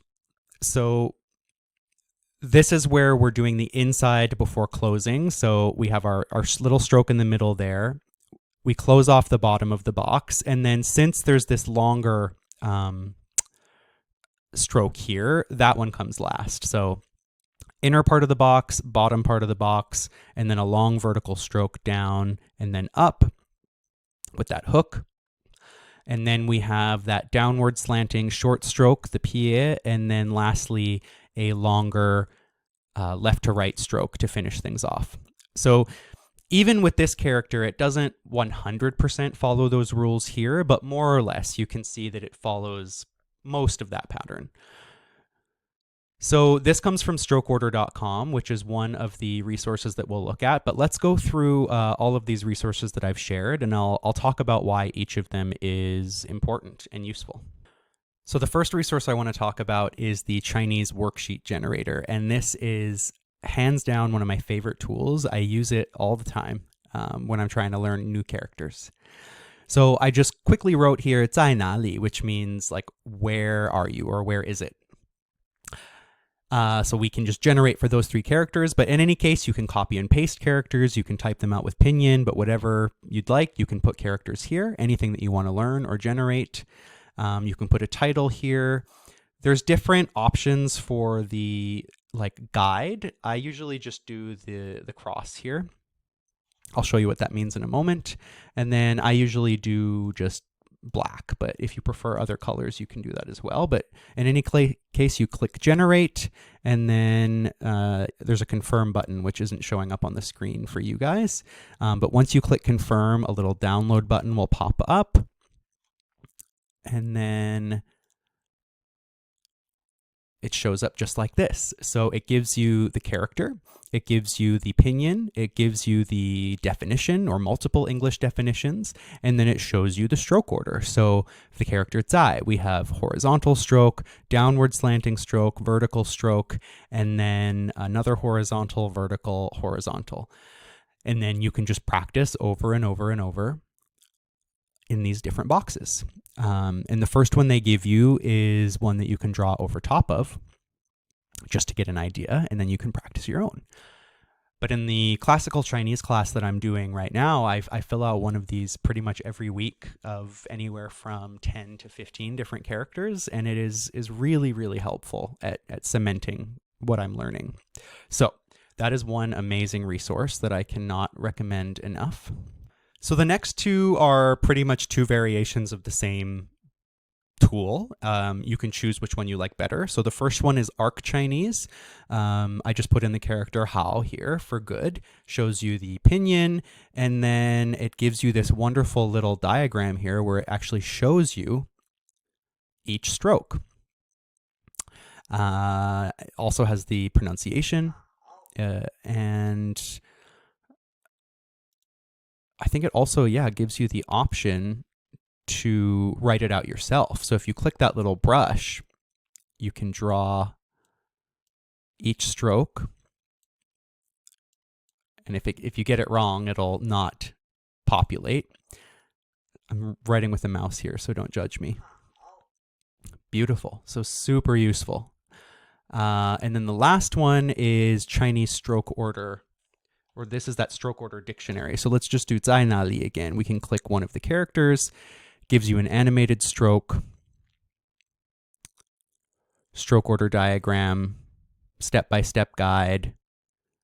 Oh, and this will give you a writing practice thing as well. So again, you can download worksheets from this site too.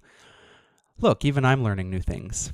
I really like this here too, that it shows you other characters with the same pronunciation as well. So you can compare all of the different ways that 在 is shown in character form. So those three tools, I think that you'll be well equipped to learn stroke order, and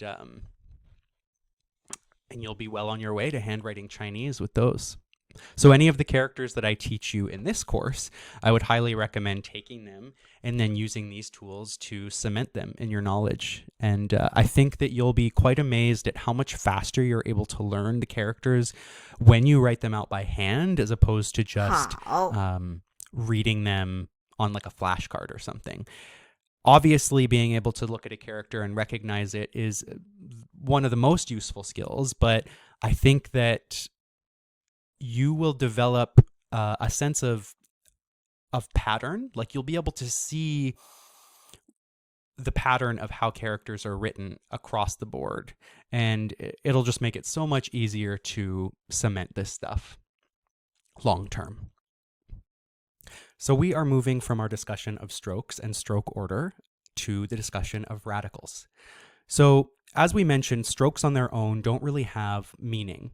It's the smallest piece that you can break a character down into, but on its own, it doesn't provide any information really. So it's like if you took the letter A and you just wrote the first diagonal slash of the letter and left it on its own. It doesn't mean anything. It's not until you do the diagonal one way, the diagonal the other way, and then the horizontal line that it becomes the letter A. So radicals do have some kind of meaning attached to them. So they provide either a graphical or semantic component, or a phonological component, or a phonetic component. So that means that they either provide a clue to the meaning of a word or the sound or pronunciation of a word. Now, I know that this might be a bit confusing if you have no experience with language or linguistics, but think of radicals as being akin to kind of roots or prefixes in English. So in English, you can break down a word into its kind of semantic pieces.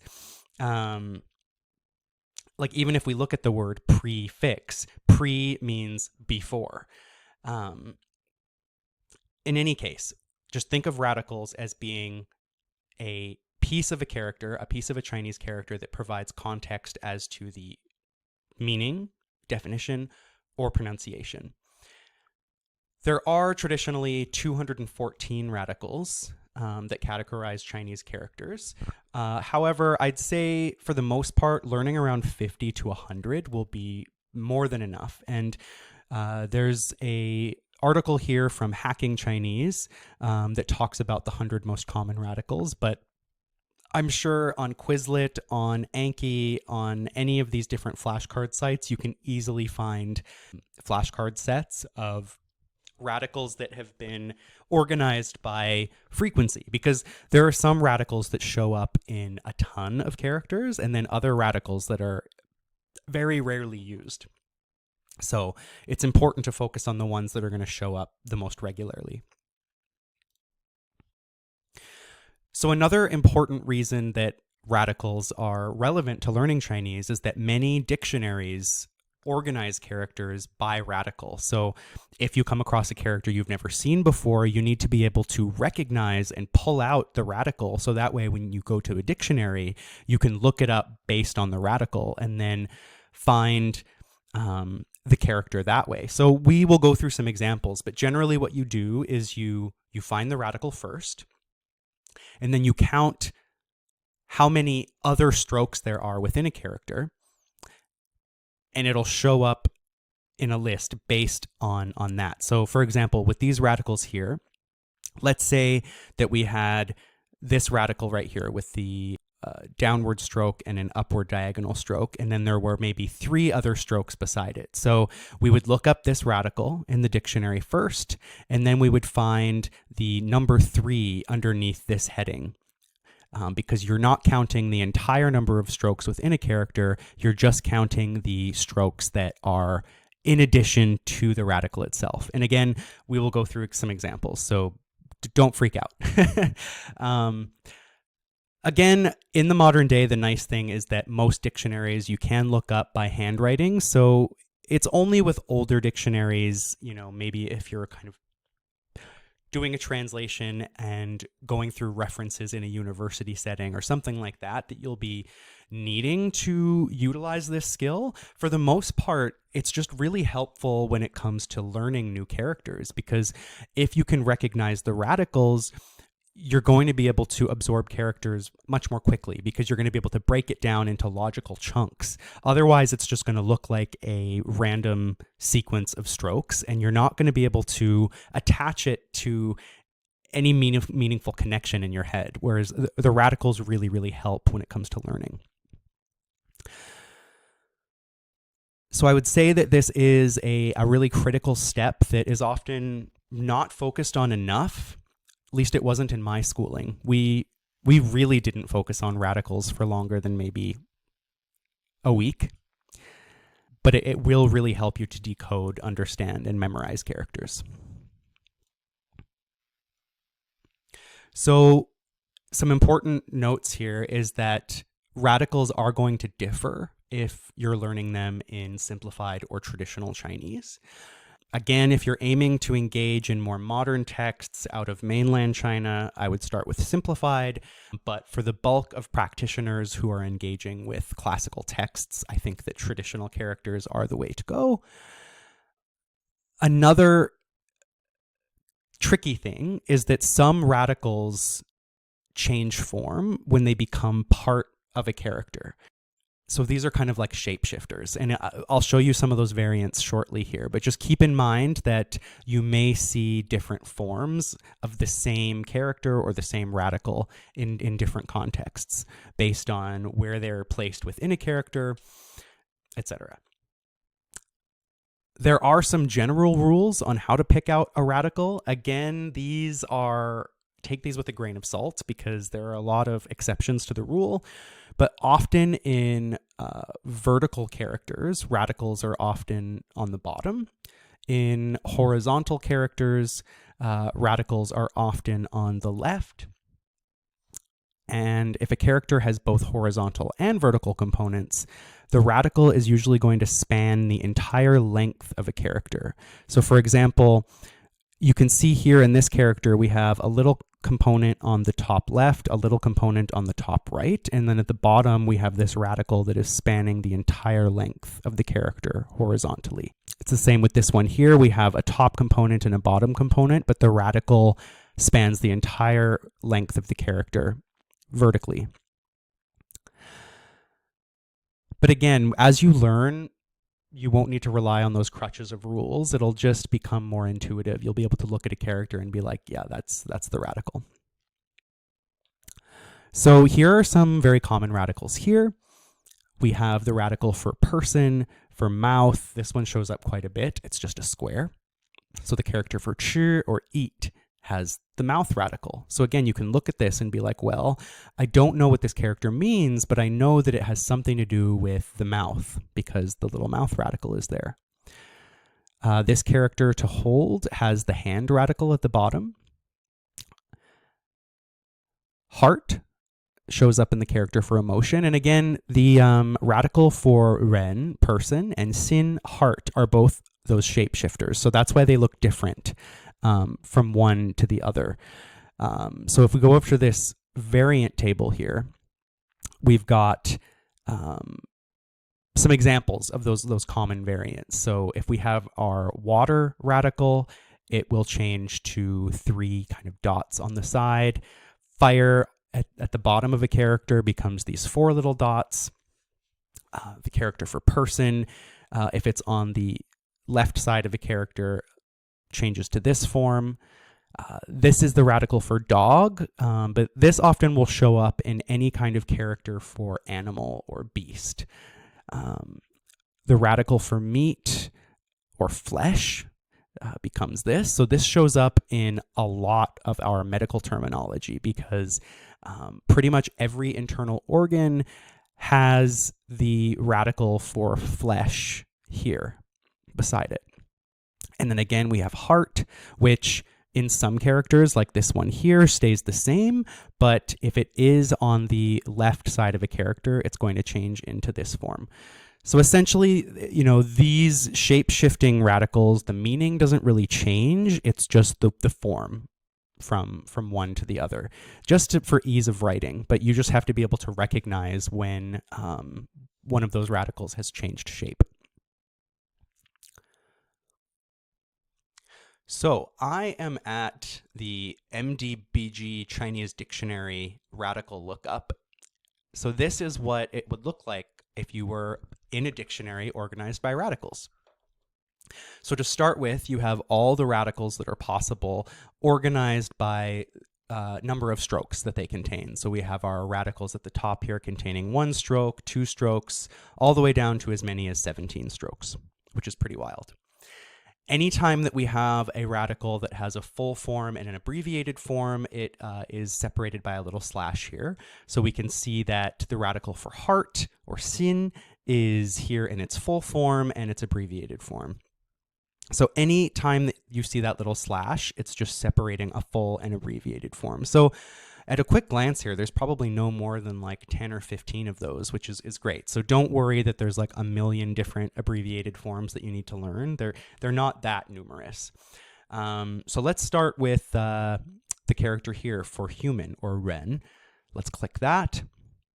So now it brings up every character that includes the ren radical.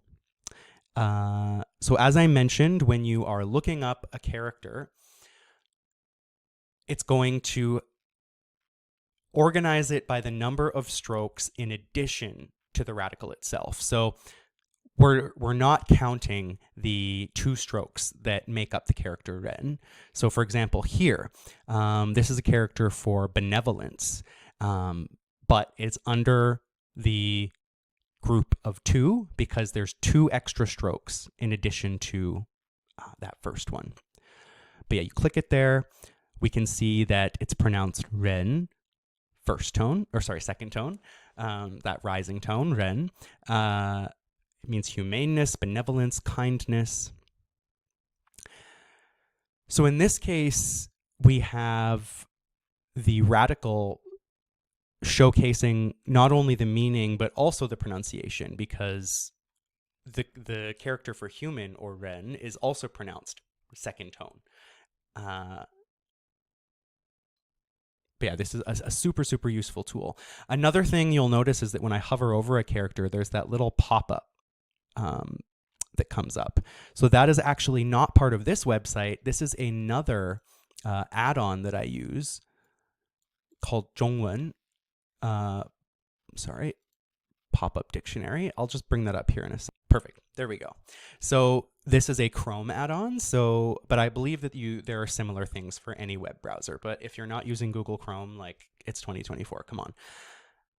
In any case, this is one of my favorite tools because not only can you hover over a character to get the meaning. Let's just go back for some more examples here. So you can hover over it, but you can also, if you press C, it will copy it to a clipboard. If you press, I believe, R, it adds it to a word list. So we can just add a few characters here. I'm pressing R, and then if you go Alt-W, it'll bring up a list of all the characters that you've saved, which is so incredibly useful. The important thing to note is that this is going to give you more modern definitions, so it's not always going to be bang on for more classical Chinese, but as you're just getting familiar and learning, this is like one of my favorite tools. I'll frequently use it if I'm trying to read an article that is kind of above my level, if I'm trying to read the news, if I'm reading like a novel that is high HSK level. So HSK is a system of categorizing the characters by difficulty, and there's different HSK proficiency tests. So I'm probably sitting at like an HSK 4 or 5 right now, which is like upper intermediate or lower advanced, but HSK 6 is like you can read anything. That's what I'm aiming for someday. In any case, though, super, super useful tools. But yes, these are radicals and why they are useful.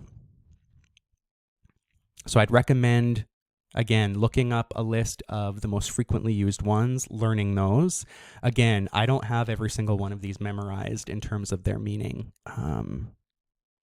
Most of them, yes, but it really does come with time.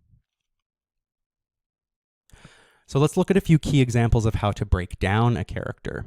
So this character here so this is a full Chinese character, pronounced yu, third tone. It means language or speech. So we can break it down into its radical. So on the left, there's the radical, meaning yan. And this generally has to do with speaking or spoken word.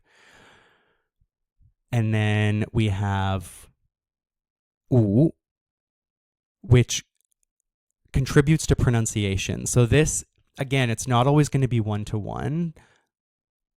Here we just get the vowel sound of u. It doesn't necessarily include the y. But if you combine yan and wu, I guess you could take the initial sound that yan makes, make a case for that, and then finish it with u. In any case, know that the meaning component is generally stronger with radicals. The pronunciation or phonetic component is often a bit looser. You're just going to get like the vowel sound or a similar tone, but it's not always going to be like an exact for sure thing of how a character is pronounced. It's a little more loose. In any case, though, the main thing I want you to take away from here is that we have the left component meaning words and then the right component, which gives a clue to pronunciation, and altogether that makes up the character.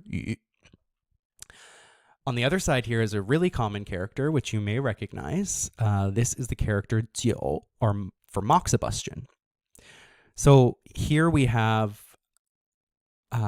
two very useful components. The fire aspect is ho, so this indicates that the character has something to do with fire or burning something. And then at the top, we have jiu. So that's the same pronunciation. So this is a very useful phonetic component because it gives us the exact pronunciation of the character.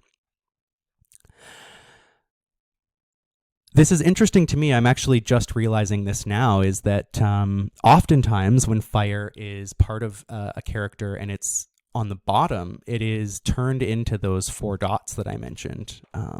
We can go back and look at that table. It usually transforms into this, but in this case, maybe because the fire is the key component, it just keeps its full form. I'm not sure, but yeah, just thinking out loud here. In any case, we have the radical meaning to burn something, and the pronunciation jiu, which gives us the full character for moxibustion, jiu. So again, with radicals, sometimes it comes down to best guess. You know, if I was looking at this character and I had never seen it before, would I be able to suss out whether it's the character on the bottom or the top that is the radical? Maybe not. So a lot of the time, if I'm using a manual paper-based dictionary, I'll have to experiment, and I'll look up what I think the radical is, and if I don't find it there, then I look up another piece of the character, and eventually you get it. It's a bit of a slog, but it is very rewarding and a lot of fun when you do find it. It's a very different feeling than just taking a picture of a character and looking it up with Google Lens or something like that. Like you feel like a very accomplished researcher when you successfully identify a radical and find a character in a dictionary. So that's about it for radicals. Again, the bulk of this course is not learning every single radical. We will cover that as we move into more of the bulk of future courses. This is more about how to navigate the concept of radicals, what it's used for, and some tips on how to break characters down. But trust that we will get to the real meat of how to do that as we move forward. So let's move on to discussing some characteristics of Chinese writing itself. So most modern texts that you'll come across, or modern publications of classical texts, so even something like the Yellow Emperor's Classic, will often just be written left to right, the same as English. And often, for ease of reading, publishers will include punctuation, so commas, semicolons, things like that. It's important to remember, though, that for classical texts especially, punctuation did not exist. They did not use periods or semicolons back in ancient China. So any punctuation that you do see nowadays has been added after the fact. And while it can be a helpful tool in navigating these texts, it does sometimes alter the way that you would translate it.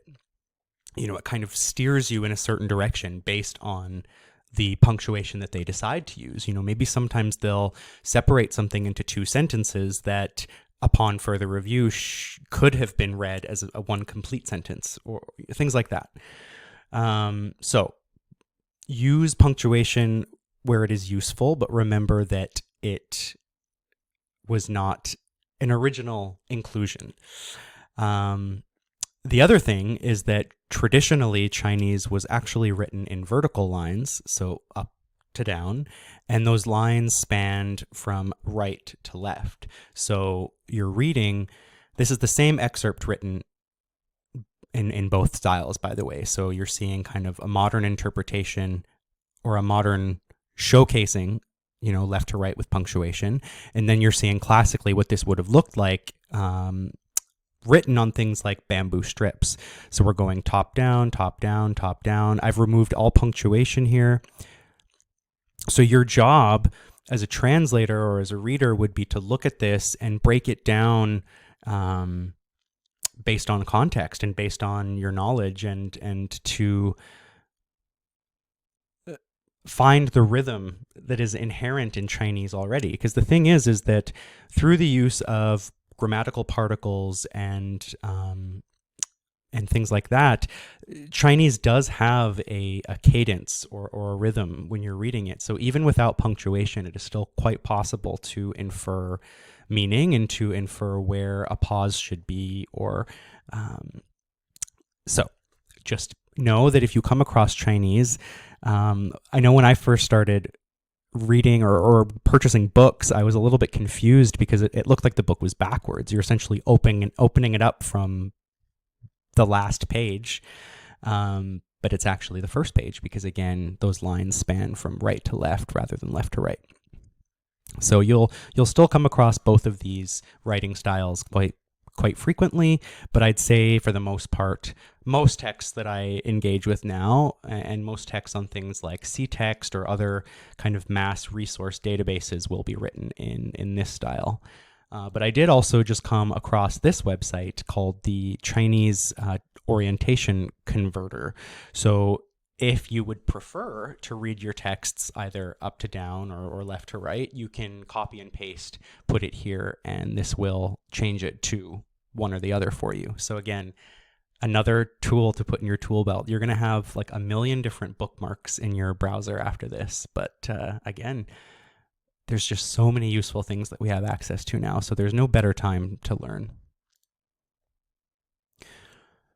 So I know that we haven't jumped into characters quite yet, at least not fully, but I do want to talk about some of the characteristics of Chinese literature. So that way, when you stumble across them, again, they're not foreign. You know, it doesn't feel overwhelming because you'll know, at least, even if you don't know exactly what it is, you'll be able to make an educated guess that something may be a quote or an idiom or a commentary. So Chinese really loves idioms. So these are called 成语. And these often are comprised of 4 characters, can be more, can be less, but often 4 characters are kind of the norm. These enrich communication by conveying a piece of cultural wisdom. So these often draw from historical or literary sources, and they showcase a good chunk of kind of Chinese heritage, thought, and culture. So by referencing or using one single idiom in your writing or in your speech, you can showcase that you have an understanding not only of the language, but of the culture. And often these idioms have a really deep kind of backstory. And they can really add another layer of breadth and wisdom to what you're trying to communicate. So one example here is 一心一意, so one heart, one mind. So this is an expression used to romantically convey a wholehearted love for somebody. There's also another one that has a special place in my heart because it was the first idiom that I learned in school, and that's 望梅止渴, and that's gazing at plums to quench your thirst. So that one is a bit more confusing, but it has a story. You know, there's these soldiers, I believe, who are out kind of patrolling. They're really, really thirsty. They look up and they see these super juicy plums sitting on a tree, and they could easily climb up, pluck them down, and eat them to quench their thirst. But instead, they sit there and they stare at them. So it's an idiom that means kind of not utilizing the tools at your disposal to try and solve a problem. My partner has a really funny thing that they like to say. It's like, I've tried nothing and I'm all out of ideas. And that's exactly what this idiom is trying to convey.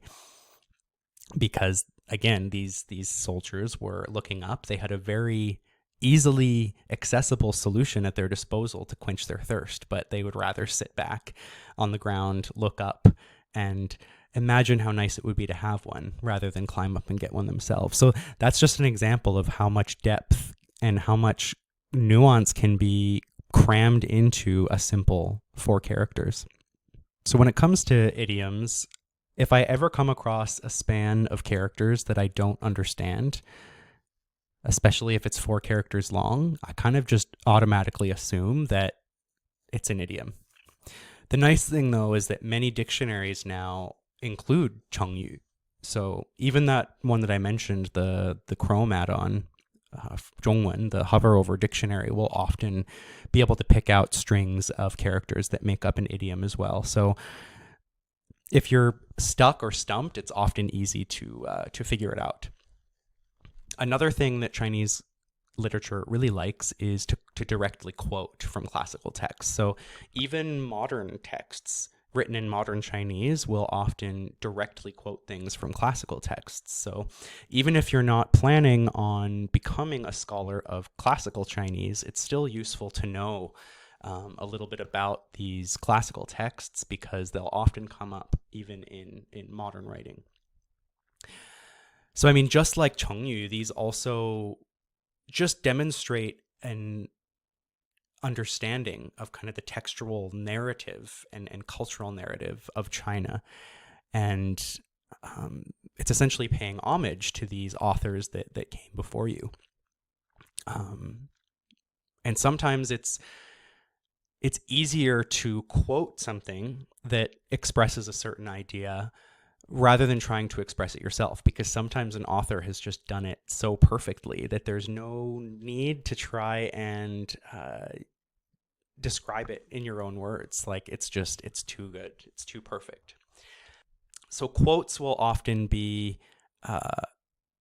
in either quotation marks or brackets sometimes, but it's usually pretty clear when something is being quoted.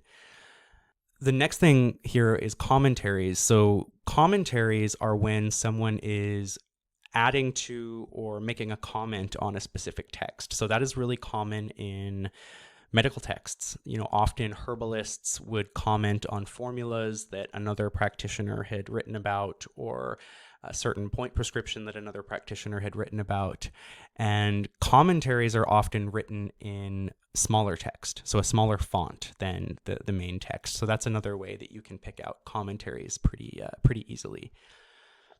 Commentaries are a lot of fun to read, especially if you're reading a text that has multiple commentaries, because there's almost this back and forth bickering that can occur between practitioners with differing opinions. And you'll see one person say something about a text, and then somebody else will say, no, that's wrong. And some of these arguments occur across hundreds of years.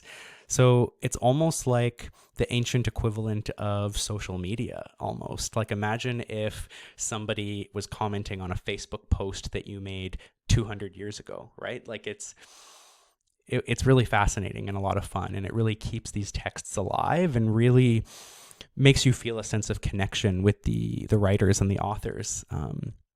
So I definitely recommend diving into commentary once you become a little bit more advanced. And they are really quite helpful at breaking down medical texts too, because sometimes there's a line in a specific text that makes no sense, but then you'll read the commentary and you'll be like, oh, that's what they meant, which is really, really nice.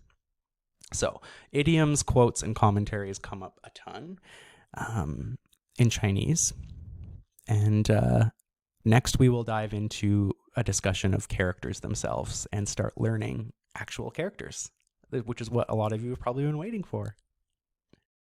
All right, folks, the time has come. We are finally diving into Chinese characters. So not strokes, not radicals, full-on characters. You'll notice that my mic is on a stand today, and that's because I'm going to be using my tablet pen to go back and forth between the PowerPoint here and a blank canvas where we can draw out some of these characters live so you can see what stroke order looks like. Don't judge me on my handwriting, but other than that, I think it'll be really fun to kind of see some of this live. So, as I mentioned, since this course is more about navigating Chinese, rather than diving really deeply into grammar and sentence structure and things like that, I wanted to share a selection of characters that I find really to be kind of heavy hitters. So things like numbers, colors, names of the organs, names of specific things that we come across in Chinese medicine. So these are things that you will likely encounter time and time again, and you've likely encountered these a lot already in Pinyin, but yeah, I wanted to equip you with a good chunk of really useful characters as a building block for further study. We will dive into some really simplistic grammatical constructions from a classical Chinese standpoint, but it's very basic. And we will dive into the grammatical side a lot more deeply in future modules. So we're keeping it to mainly characters and simple sentences at this point. Again, so you can just get a feel for Chinese. And then we'll continue to make it more and more complex as we go. But I'm really excited to get into this part. So let's start with some numbers. Numbers are extremely useful. They show up in acupuncture point names. They show up in herbal formula names. They show up all over the place. Taoist cosmology also has a lot of numerology within it. So if you're reading any classical Taoist texts, you're going to come across numbers too. So super useful to know. The first three are super easy. It's essentially one horizontal line for the number 1, 2 horizontal lines with one slightly shorter at the top for 2, and 3 horizontal lines with the middle one being the shortest for 3. And we can practice our tones here. So YI is just pronounced E, and first tone, E, R. So remember, fourth tone, karate chop for 2, san. And then we move to 4, si, wu. So let's do 1 through 5 written out here. So we have E, horizontal line, R, 2 horizontal lines, san, 1, 2, 3, si. So 4, again, if we're doing our strokes properly, we're going to be going from left to right. We're doing enclosures before contents. And then we close off that box at the bottom, like that. And then wu, one line at the top, diagonal line. Pretty simple, huh? 1 through 5, there you go. So let's look at a few places where these characters actually show up. So one example is Archentang, which is 2-cured decoction or 2-aged decoction. And it refers to citrus, so citrus peel, and pinelia. So chenpi and pinelia, banxia. So this site, by the way, is called American Dragon. Joel Penner is a herbalist who unfortunately passed recently, but their amazing website is still active. It's pretty much my main resource in clinic when I'm referencing herbal formulas and additions and all that. So you get all your ingredients, you get actions of the formula, you get manifestations, you get modifications you can make, notes. Notes, I think, are more on specific individual herbs. In any case, getting off track. So we have Archentang. We have 4 substances decoction. So this is a modified version, it looks like. But we have 4, si. Wu means substance or thing. And tang is just a word for soup or decoction. So when you boil herbs in water, you are making a tang. So 4 substances decoction. And then the number 5 shows up in wuizi, so schisandra berry, which is a very commonly used herb. But the name literally translates to 5-flavor seed or 5-flavor fruit. So just a few examples of numbers showing up in Chinese. So moving on to the rest of our numbers. 6, 6, 7, 7, 8, 8, 9, 10, 10. And then the reason that I didn't put 11 through 99 is that numbers in Chinese are quite easy. So essentially, if we were to do 11, it would just be 10 and 1. So 10, oh, there we go. 11, 12 would be 12. And so on and so on. And then if you were to do 20, 20 would be 10. So 2 and 10. And then let's say 21. 21. 21. So very, very simple. That's one of the nice things about Chinese, is that the numbering system is quite straightforward. So let's draw out the rest of those. 6, 7, 8,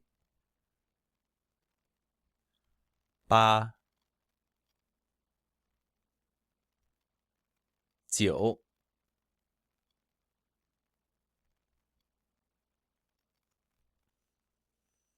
and shi.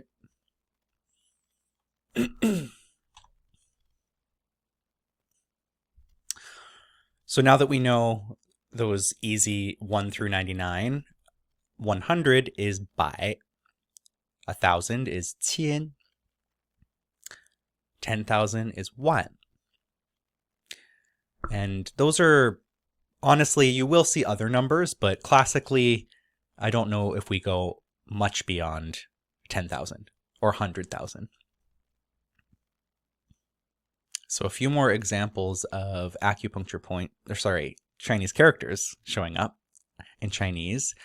So this is a common term that we'll see is bai shou. So bai, it does mean 100, but it can also just mean every or all or many. So bai shou means all kinds of creatures in the forest. So bai shou. We also have bai showing up in the extra point bai lao, 100 taxations. So if you didn't know, that's what that point means. Bai lao. Another super common example that I almost forgot about is stomach 36, zu san li, leg 3 miles. So that 3 there, san, and then li. Li is an ancient unit of measurement, so approximately 500 meters, according to this little pop-up dictionary. Another super frequent expression in classical Chinese is wan wu. Wan wu means the 10,000 things or the myriad things. So again, this isn't necessarily depicting 10,000 specific things. It's more so describing all material phenomena. So anything that exists in the material plane belongs to the wan wu. And that's to kind of separate earth and earthly phenomena from heaven and heavenly phenomena. But you will see that all the time in medical texts, in Taoist texts, in poetry, and it's a super common one. So I would write that down. An example of the number 6 being used, we have this really common formula here, liu wei di huang wan, or 6 ingredient pills with Rehmannia. This is a super common formula for yin deficiency, kidney yin deficiency. So we'll just again practice some writing here. So we've got bai, so top stroke, little downward stroke. We're doing enclosure, inner contents, and then closing off that box at the bottom. Qian, or qian, sorry, my tones. And then wan.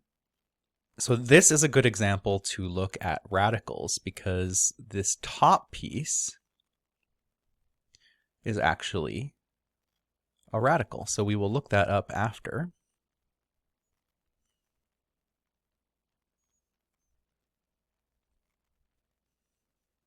Stunning.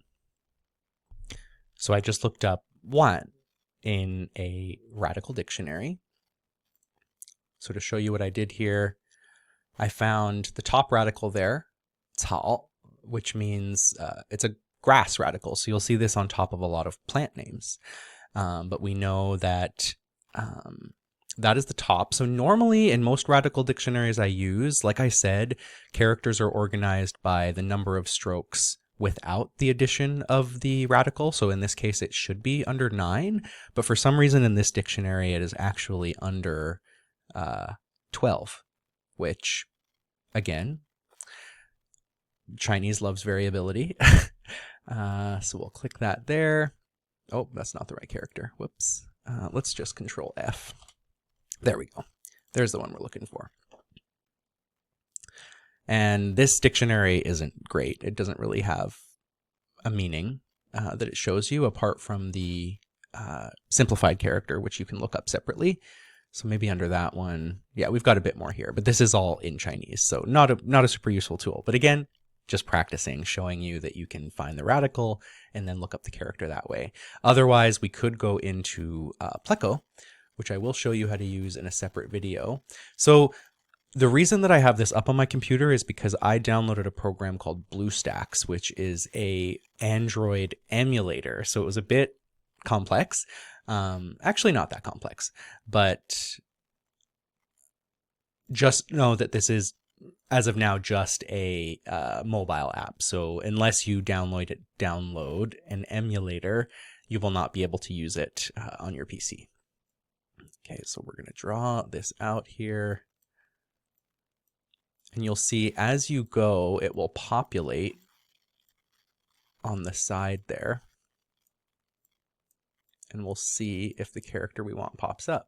There it is. So another interesting thing I saw about this character, and this is what I mean when I say that I'm constantly learning, is that we'll scroll down to Outlier Essentials, which is one of my favorite dictionaries, but it shows you the etymology. And apparently, Wan, the number for 10,000, originally the character meant a scorpion. And this is what the character looked like. So really, really neat to see how it transitioned from that ancient form to what it is now. But yeah, super, super neat. Okay, moving on. So the first character that we're going to look at after our numbers is 则. So 则 is a really useful word meaning to result in.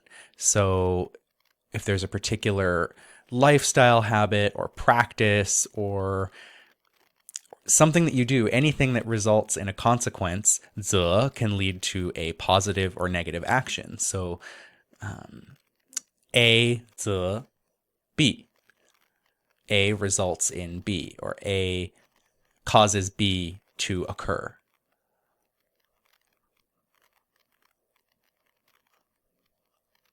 And I've got some examples later that we'll go over. Next, we're going to go over some of our pathogenic factors. So 风, 寒, 暑, 湿, 燥. And then 火, which is fire, I included with the 5 elements. So we will go over that after. So 风. And Feng is one of my favorite characters because if you took my Foundations of Chinese Medicine class, you would know that that centerpiece there is actually the radical for bug or insect. 虫. So there's this idea that in ancient China, they potentially had an understanding that wind carried invisible illnesses. You know, it wasn't germ theory, it wasn't viruses, but there was this idea that the wind was a vector of transmission, airborne pathogens, which is like amazing. So Han, meaning cold.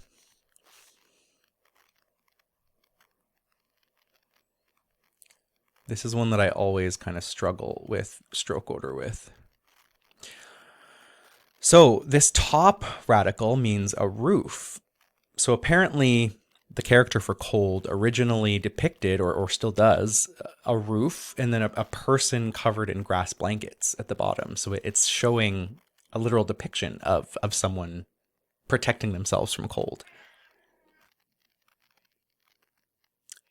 And if we put the characters Feng and Han together, we get wind cold, or the common cold.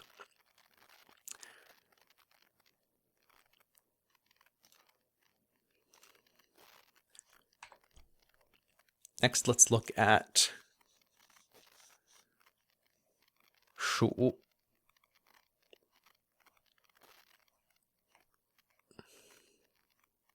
Summer heat. Shi.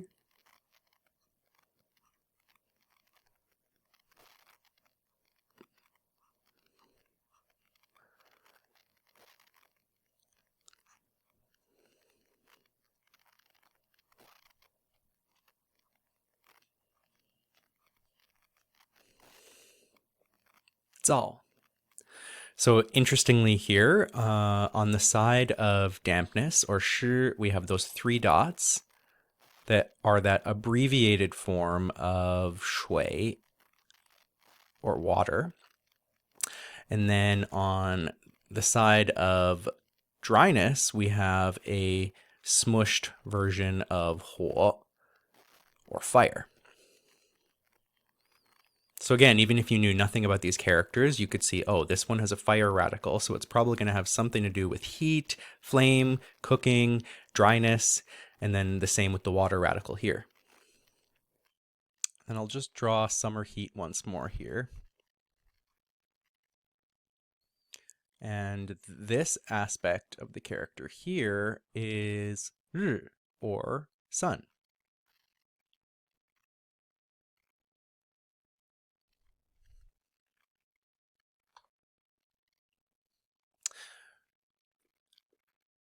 And then again, for just general heat, you can either have fire or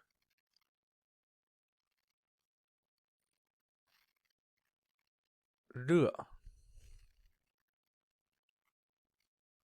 which means hot.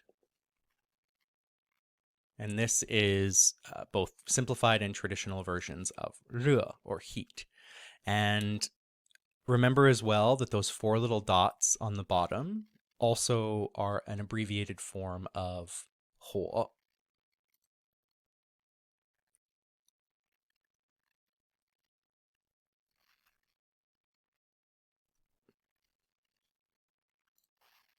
I'm noticing a little bit of crackling on my mic while it's in the stand, so I'm going to try and hold it and see if that helps. Sorry if you've been irritated by that. The next character we'll look at here is 物. So we talked about this when I mentioned 4 substances decoction, or 四物汤. 物 means a thing or an object. And again, that's the same 物 that is in 万物, so the 10,000 things. The next character is 道. Dao means the way or path, but Taoism, this is the Dao that we're talking about. So when we're talking about the way, it doesn't just mean like a way that you can go or a way that you can follow. It means like the way, the Dao, the thing that kind of keeps the universe flowing. In any case, we could have an entire course devoted to talking about the Dao. So just for now, remember that it is the Dao, the way. So the Dao De Jing is the Taoist classic. Dao De Jing is referring to this Dao. Cong means from or to follow. The next is a pair of 2 characters. So 治病. 治病 means to treat illness. So this is, of course, a super useful one for us. But let's actually look at these characters a little bit more closely. So we are going to draw these characters directly into Pleco. So there's 知, and then 病. So 治病, to treat an illness. We have 治, which is composed of 乙 and water. So apparently 治 was originally the name of a river, which is interesting. So it must have come to mean treating illness later on.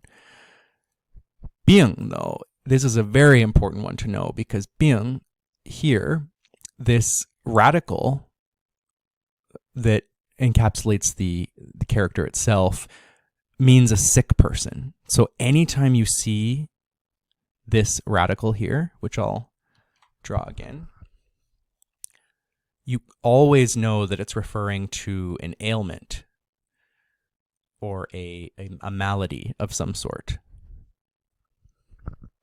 Let's see if we can actually just look up that radical on its own. Perfect. So the radical itself, this radical 104, pronounced chuang or ne, means sick or sickness. The traditional form, or like the ancient form, depicts a person lying down while on a bed. So again, anytime you see this show up, it means illness, and you're going to see it show up a lot. So the next character we're going to look at is another kind of functional word. Wei. This means to be or to do or to regard something as. Very useful, but we'll cover that more when we look at actual sentences because it's helpful to see it in context. But one of the most common words you'll see. The next we have our characters for yin and yang. And if you, again, took my Foundations of Chinese Medicine class, you'll know that yin and yang represent the sunny and shady sides of a hill.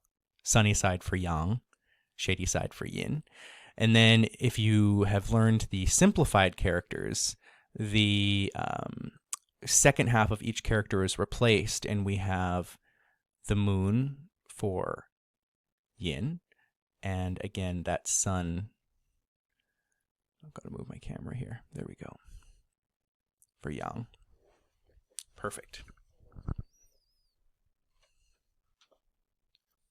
Following up from that, we have another foundational concept here, which is those 3 levels of Tian, the heavens, Di, meaning earth, and Ren, meaning person. So the interesting thing for the character Di, or earth, is that the first half of that character has the radical for Tu, or earth, or soil. So when we're learning the 5 elements, you'll see that pop up again there. But it's another nice clue. But yeah, Tian, Di, and Ren show up, as you would imagine, a ton as well.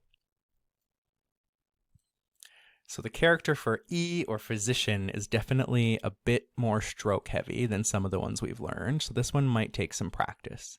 This is a good example of one to use the worksheet generator for. And at the bottom, we've got that jiu, or bottle of liquor. She's a little wonky, but she's fine. So Yi.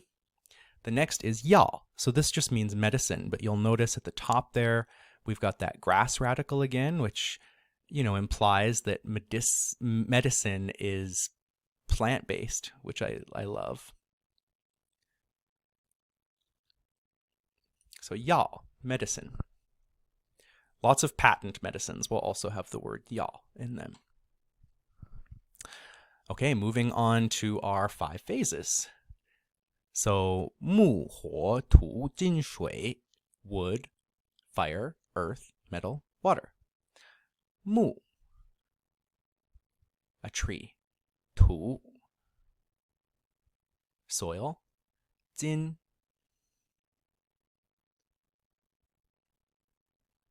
and 金 actually shows up in the character 针, meaning needle. So like an acupuncture needle. 针 shui,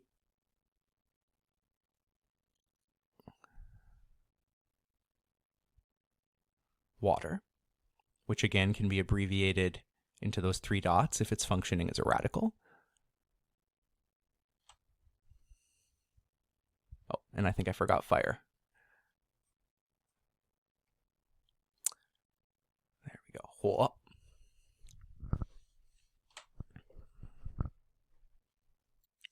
So one small caveat, if you decide to install the BlueStacks Pleco Android emulator, it does use a lot of RAM. And unfortunately, I had just recorded this section of lecture and my computer froze because I was running too many things at once. So buyer beware. If you're going to use it, you better have a decent computer. Otherwise, just use Pleco on your phone or tablet, which is perfect on its own. In any case, we will move on to organs. So in order to understand the Zang organs, you're going to want to know first this character, Rou. So Rou means meat or flesh. So I guess in a slightly worrisome way, it shows up in both culinary contexts, discussing like beef, but it also shows up in medical contexts when you're talking about a part of the body. So I don't know if I necessarily would want to mix those 2 worlds myself, but In any case, the important thing to know is that that character can be shortened into a radical form that looks strikingly similar to the character for moon. So this one here is moon with the two straight lines.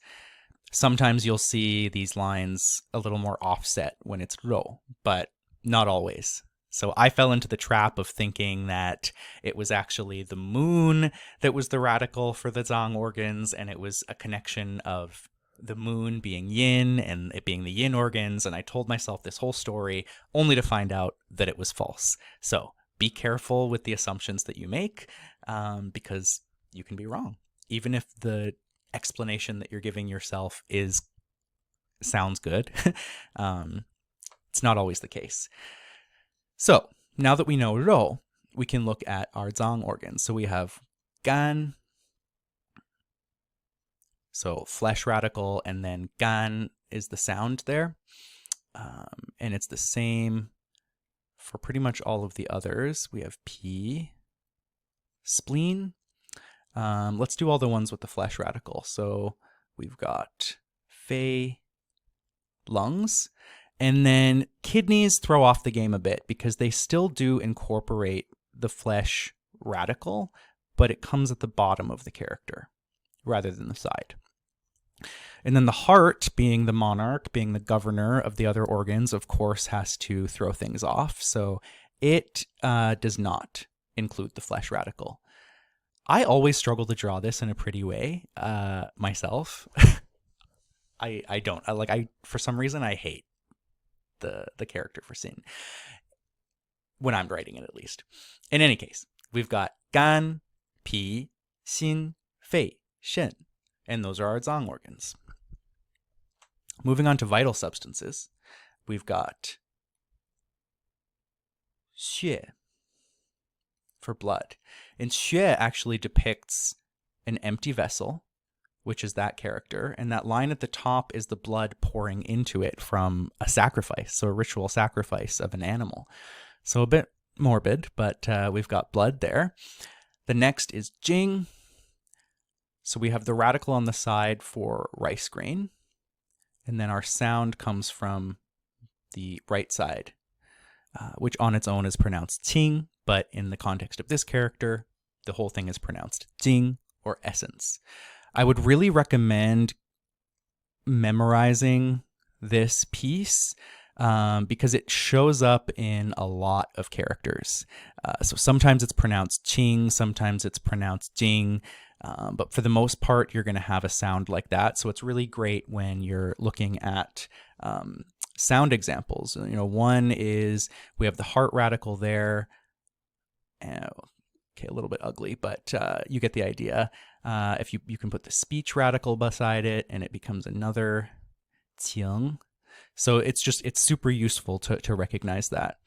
And again, it's worth mentioning that the heart can also be abbreviated as a shortened form there. And will show up on the left side of the character. So let's look at our other vital substances here. We have qi, which again has that rice grain portion. So the traditional character showcases rice and then vapor rising up off of it, whereas the simplified version removes that context, which is why I don't like it. And then shen, which is the mind. So the right side gives us our sound, and then on its own, this radical refers to like an ancestral tablet. So originally Shen meant God or deity, but as we know in Chinese medicine, we use it to refer to the heart mind or the spirit.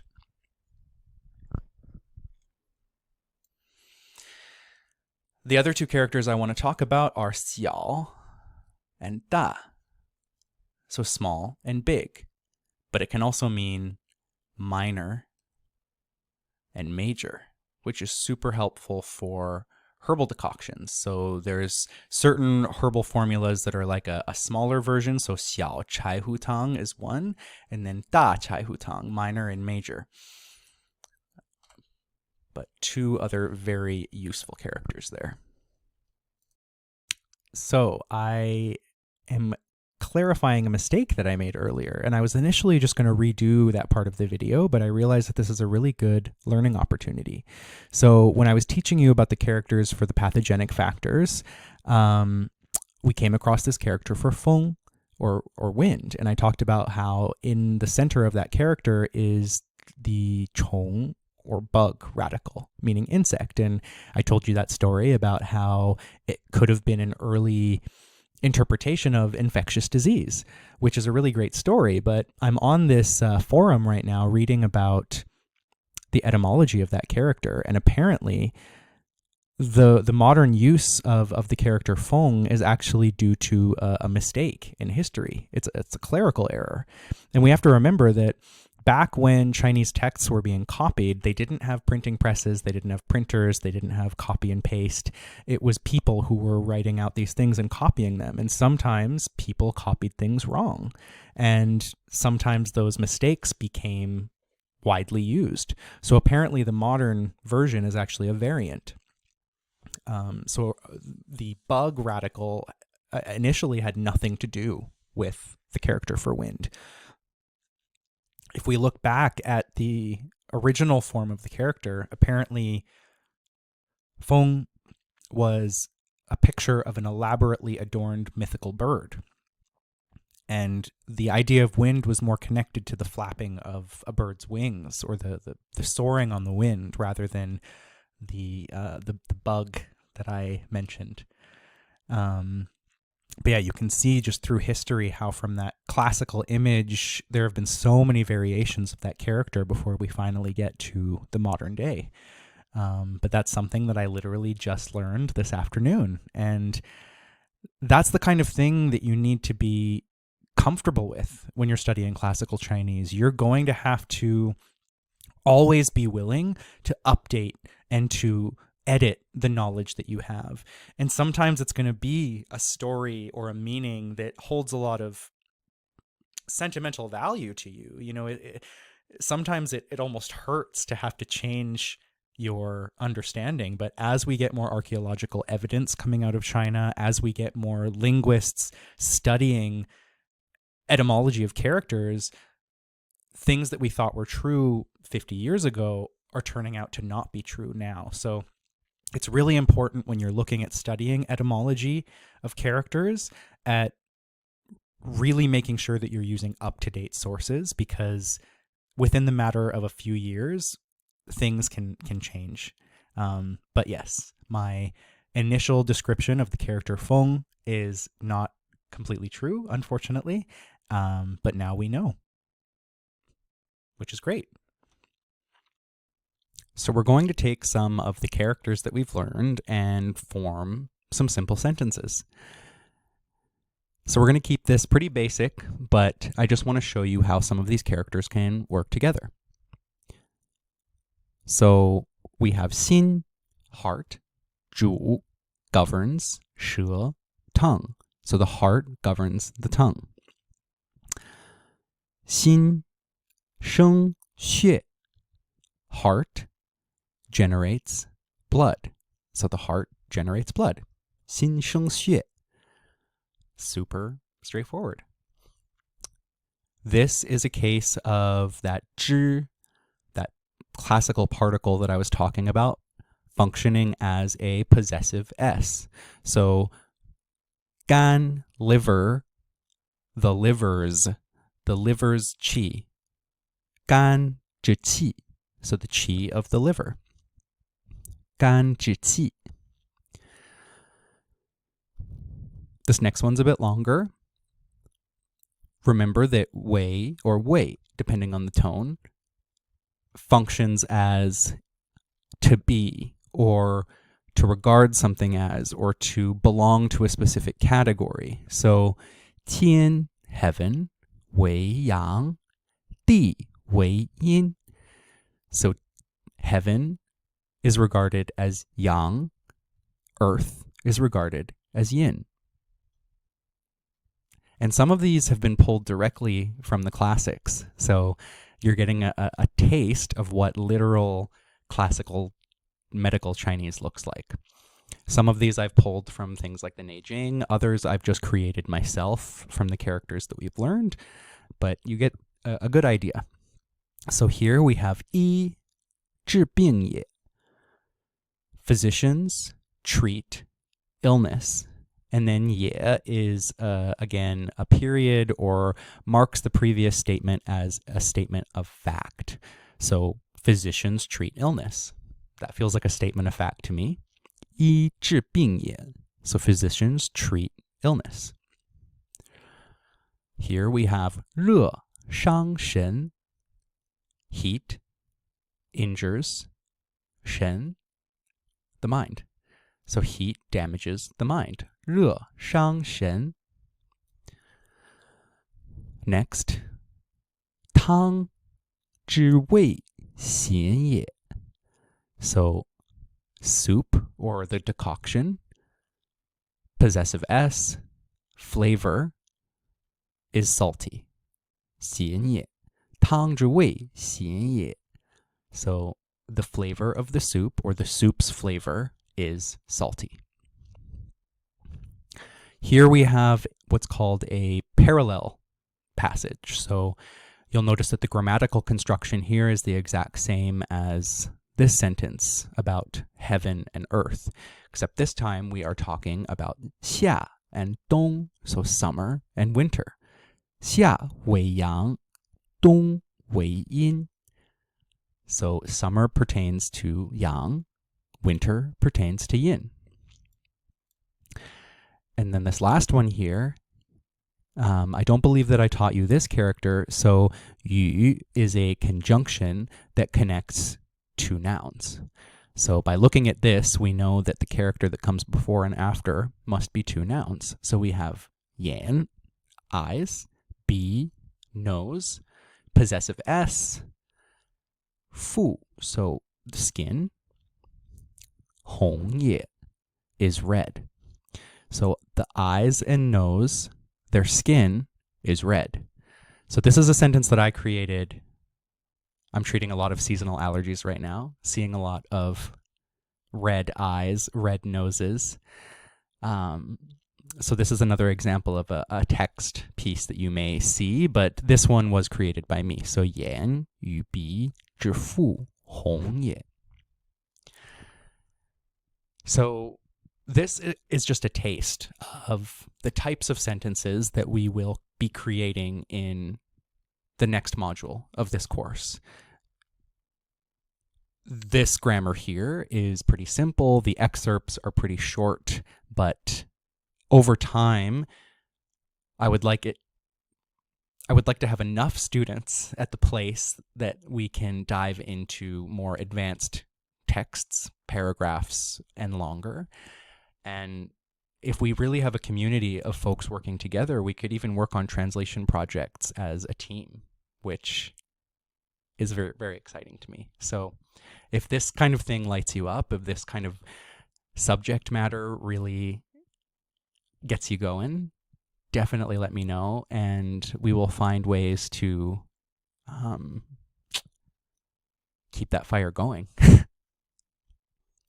So now again, just to show you more about how I use Pleco, I've taken one of the lines that we just learned, so 天为阳, 地为阴, put it into the dictionary, and now we can look up each character one by one, just pretending that you don't know these characters at all or you've never seen them.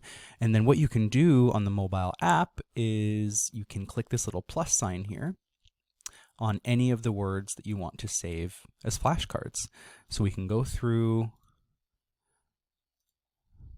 and sometimes it will combine words, because sometimes two characters together are also compound words in modern Chinese. So if this happens, you can click the individual character that you want and just make them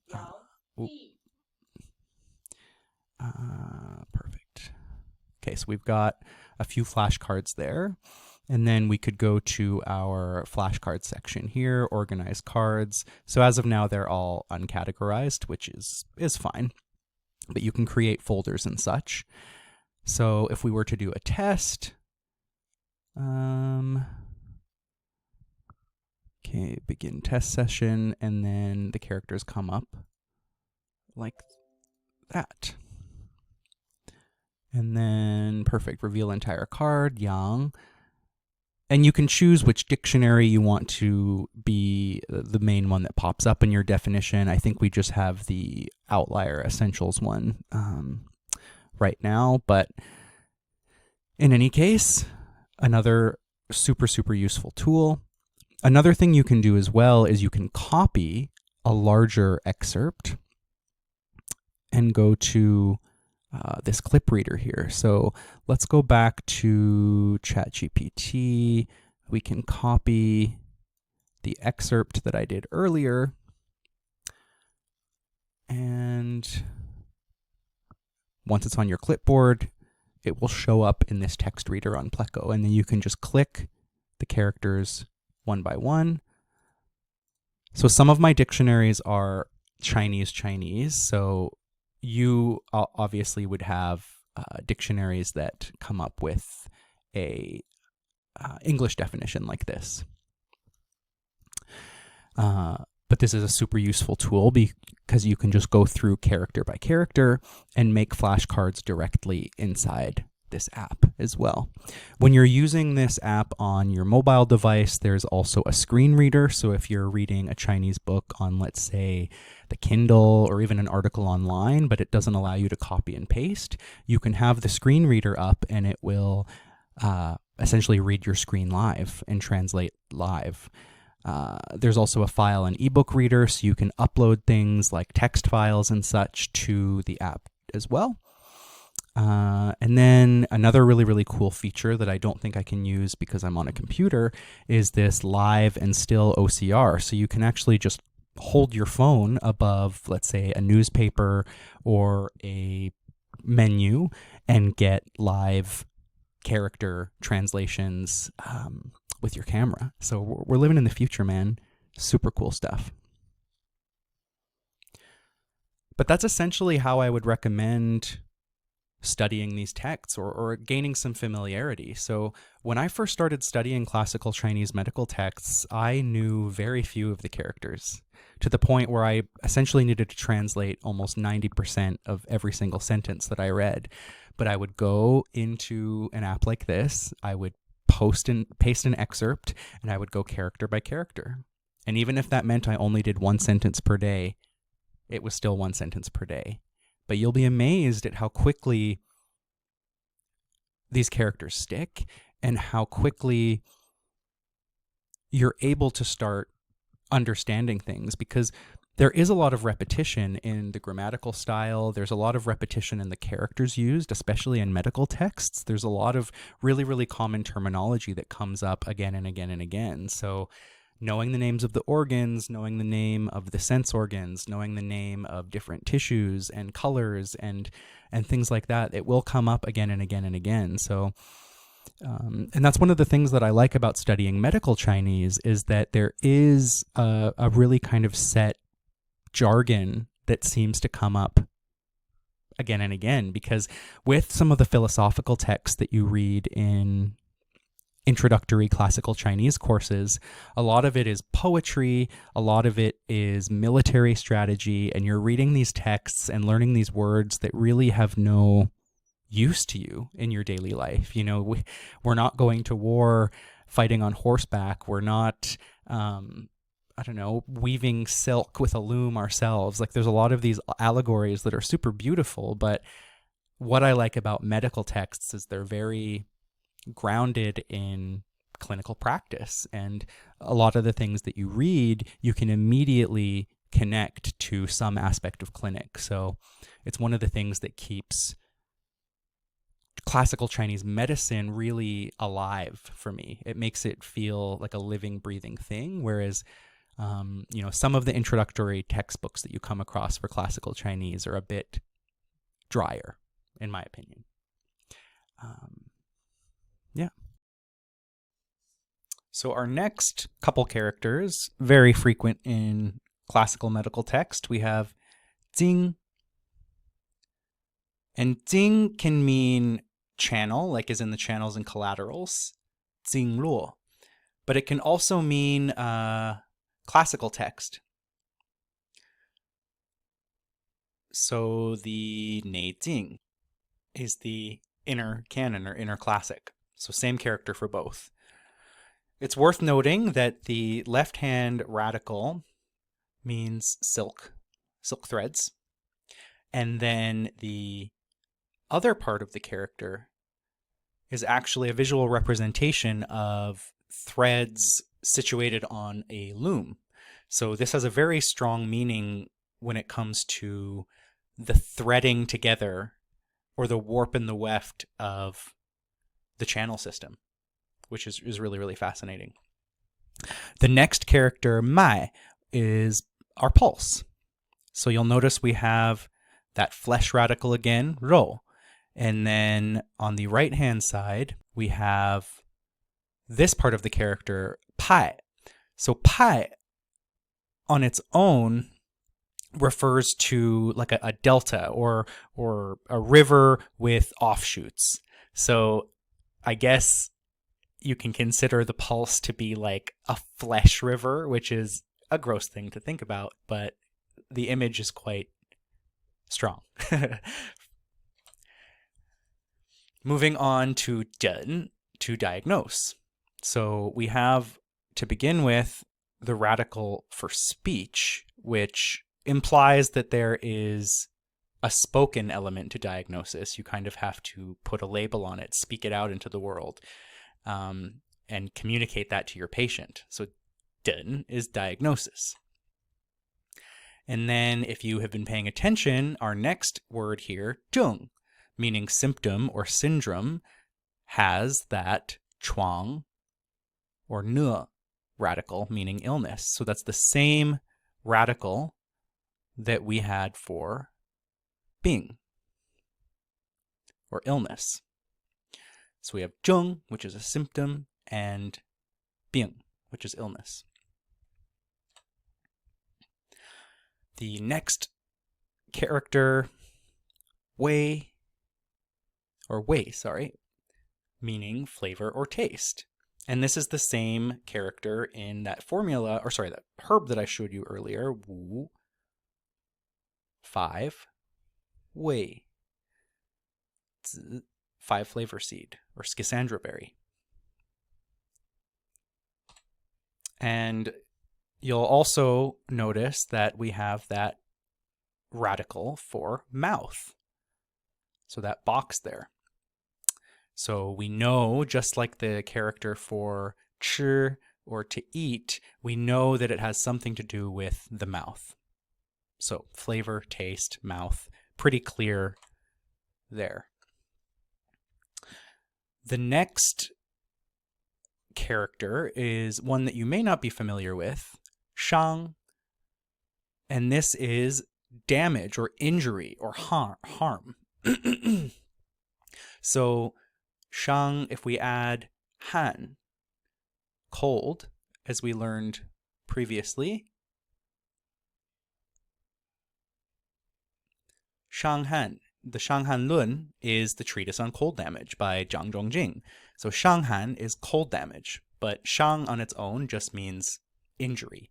And my assumption is that since we have on the left side of that character the ren radical, meaning person, my guess is that this is specifically something that is injurious to a human being.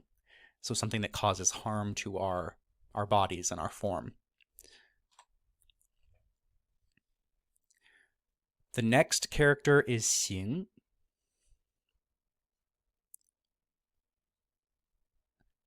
Meaning form or shape.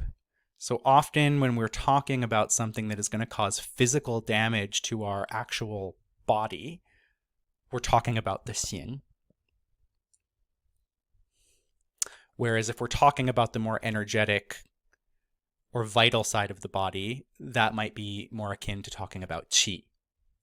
So xing is more kind of tangible.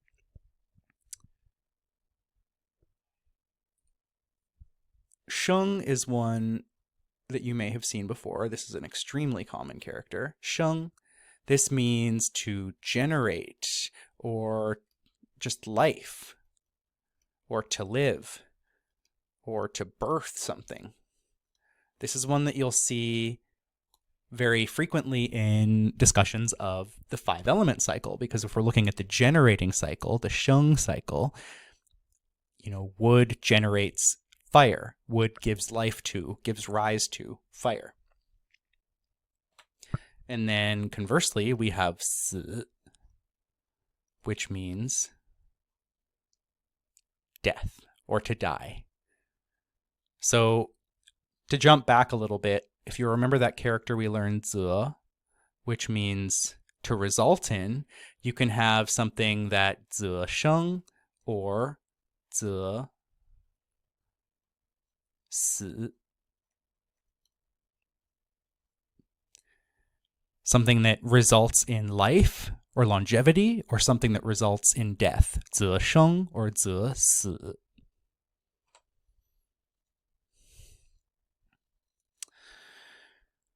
Death, that character often will show up as well in discussions of prognosis. So a lot of classical texts will be like, if you're seeing these symptoms, the patient only has a week to live or a month to live or what have you. Next is 主, to govern. So this is when we're talking about, for example, the heart governing the blood vessels, or the lungs governing the skin. 主. Moving on to a very, very commonly used particle in classical Chinese, 知. This, for now, think of it as being like a possessive S. So if we wanted to say, the heart's something, we would say 心知 blah, blah, blah, blah. So the heart's this, the liver's that, or what have you. So think of it kind of like the possessive S. It also can mean it in some scenarios as well. This is one of those characters that is really dependent on the context that you find it in. So you'll need to use the other characters that you see around in order to make sense of this one. But this is another one that will show up in pretty much every sentence almost in classical Chinese. It's a heavy hitter for sure. We have the character for man, nan, and 女. We have the character for mother and father.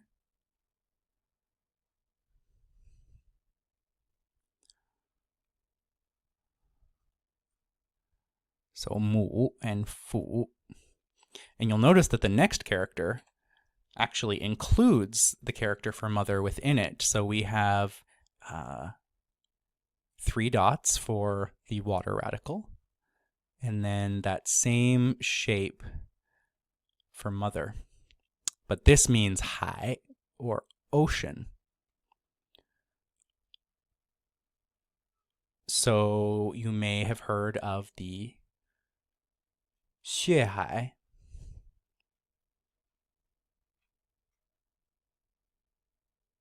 or the sea of blood. 血海 or 气海. There's those 4 C's that exist in Chinese theory, Chinese medical theory. That's the same 海. Let's move on to a few body parts. So we have 手 for hand. This also functions as a radical. So anytime you see this, there's going to be the idea of grasping something, or again, using your hand to do something. And this is also summarized often as that abbreviated form there. And then foot, 足. But this also means sufficient as well. So enough, ample. So know that this has multiple meanings depending on context as well. 足 also can mean leg as well. So zu san li, leg 3 mile, stomach 36, as we've talked about. So that one, again, context will help you there.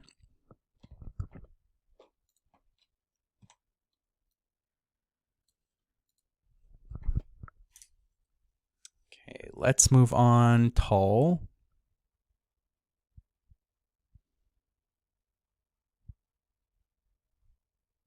Head. And then we have just the word for zang and for fu. So you'll notice both of them have that flesh radical again.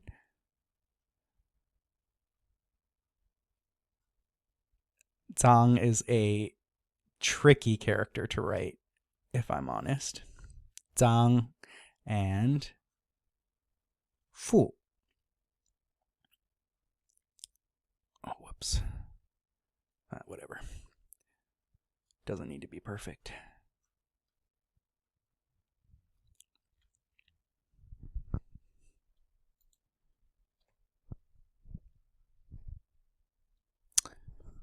Moving on to cardinal directions, which are another frequently cited component in Chinese. We have Nan for south, and you'll notice that that's the same pronunciation as Nan for male. So same pronunciation, different character. We have Bei for north, Dong for east, and Xi for west. And if you take the character for Xi, and then I don't feel like writing it all, but the character for physician, CE, that is Western medicine. And I should have also put it here, but there's also a character for central or middle. So Zhongyi is Chinese medicine because China is Zhongguo, or the central kingdom, the middle kingdom. Moving on to our sense organs. So yan is eye. And this, so I mean, this on its own can mean eye. So this is just a more, I guess, specific form. But if you see this just on its own, it does relate to the eye as well. We have R, which looks quite similar to that other character for eye, but R, meaning ear. We have B, meaning nose. Quite the big character for a nose. She, meaning tongue. And then another kind of complicated character, we have fu for the skin.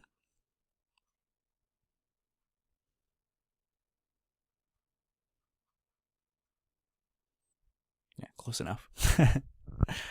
Okay, moving from organs to flavors. So we have swan, which means sour. Ku, again, we've got that cao radical there for grass. Ku is bitter. We have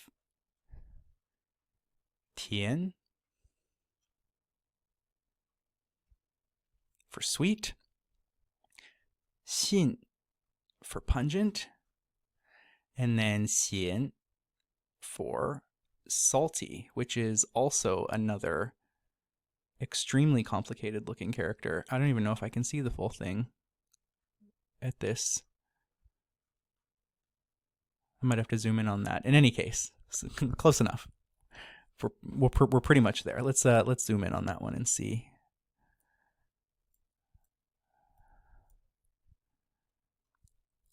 Ooh, yeah, okay, she's complicated. But that is salty there.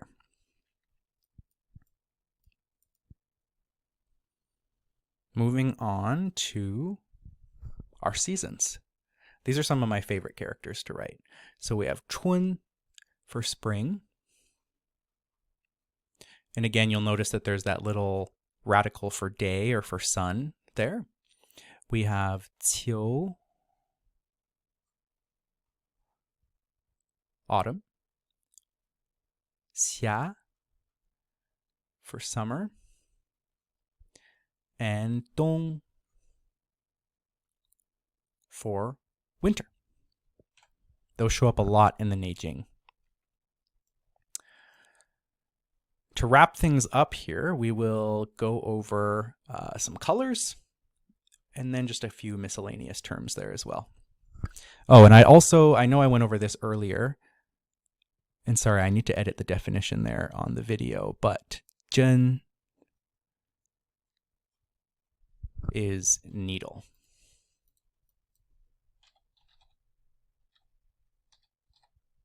I had the wrong 针 there before. But yes, it means needle. And you know that it's made of metal because of the metal radical there.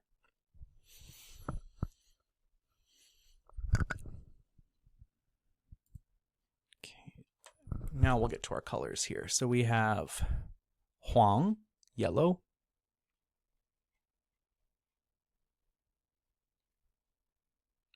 Oh, forgot a line there.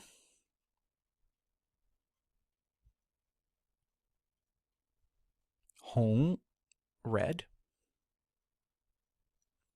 Lü.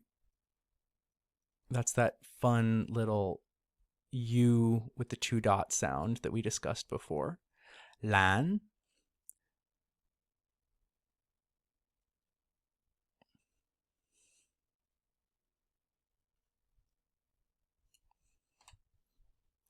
I guess I didn't put it on here, but I'll also put bai as well. So that is white, not to be confused with bai, which is 100. So this is the character for white. And then hei.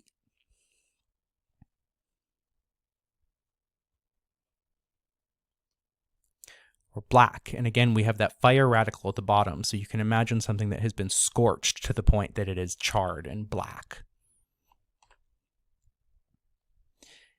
Ye is a character that you will become intimately familiar with in classical Chinese. In modern Chinese, it means essentially also. So 我也是, like I am as well. In classical Chinese, it's a bit more complicated. So it's a final particle that shows up at the end of sentences, often functions like a period, so like the period punctuation, but it also turns the preceding sentence into a statement of fact. So that is definitely more advanced and something that we will cover ad nauseum in our classical Chinese excerpts that we go through. But for now, just recognize it as a classical particle that often functions like a period, but don't marry that definition because there's a lot more to it. And then just a few herbal terms here to finish things off. So we have wan, which means pill. We have tang, which, as we mentioned before, means soup or decoction. And then we have san, which means powder. So if you've ever had xiao yao san, which is free and easy wandering powder or rambling powder, this is the character for that. It also means scattered or to scatter. So I believe that there's san mai, which is a scattered pulse. I think there's a treatment method where you can scatter as well. In any case, this character shows up in a few different contexts. So that's basically it for the characters that we're going to learn in this course. I think that that's a great place to start. I would recommend using flashcards. I would recommend using the worksheet generator and making sure that you can get through each of these with the proper stroke, the proper pronunciation, the proper tone, and continually just add more and more to your repertoire. But again, don't think that you need to have a knowledge of hundreds and hundreds of characters in order to start engaging with these texts. There's so many tools now that will help you kind of muddle your way through, and you'll learn a little bit more each time. In the beginning, you might have to rely on dictionaries a lot more. You might have to rely on hover over translators a lot more. But as you build your skills, you will get to a point where you can see a sentence and read it and understand it without the help of any external devices. So trust that you will get to that point. So our next couple characters, very frequent in classical medical text, we have jing. And jing can mean channel, like as in the channels and collaterals, jing luo. But it can also mean classical text. So the nei jing is the inner canon or inner classic. So same character for both. It's worth noting that the left-hand radical means silk threads. And then the other part of the character is actually a visual representation of threads situated on a loom. So this has a very strong meaning when it comes to the threading together or the warp and the weft of the channel system, which is really, really fascinating. The next character, mai, is our pulse. So you'll notice we have that flesh radical again, ro. And then on the right-hand side, we have this part of the character, pai.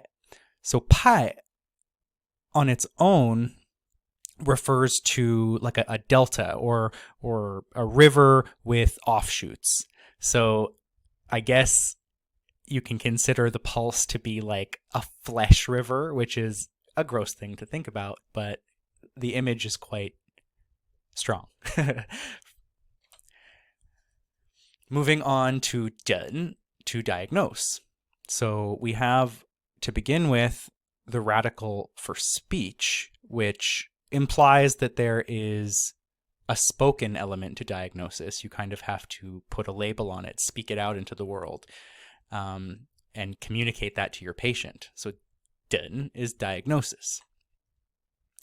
And then if you have been paying attention, our next word here, zheng, meaning symptom or syndrome, has that chuang or ne radical, meaning illness. So that's the same radical that we had for bing or illness. So we have zheng, which is a symptom, and bing, which is illness. The next character, wei, meaning flavor or taste. And this is the same character in that formula, or sorry, that herb that I showed you earlier, wu, 5, wei, zi, 5 flavor seed, or schisandra berry. And you'll also notice that we have that radical for mouth. So that box there. So we know, just like the character for chi or to eat, we know that it has something to do with the mouth. So flavor, taste, mouth, pretty clear there. The next character is one that you may not be familiar with, shang. And this is damage or injury or harm. So shang, if we add han, cold, as we learned previously, Shanghan, the Shanghan Lun is the treatise on cold damage by Zhang Zhongjing. So Shanghan is cold damage, but Shang on its own just means injury. And my assumption is that since we have on the left side of that character the ren radical, meaning person, my guess is that this is specifically something that is injurious to a human being. So something that causes harm to our bodies and our form. The next character is xing,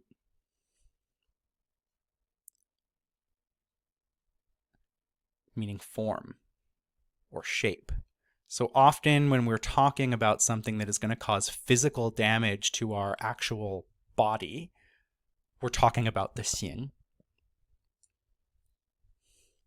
Whereas if we're talking about the more energetic or vital side of the body, that might be more akin to talking about qi. So xing is more kind of tangible.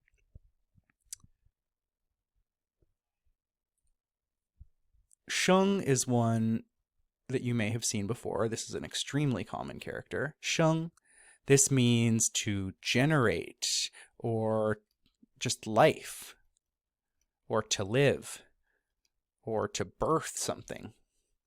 This is one that you'll see very frequently in discussions of the 5-element cycle, because if we're looking at the generating cycle, the Sheng cycle, wood generates fire. Wood gives rise to fire.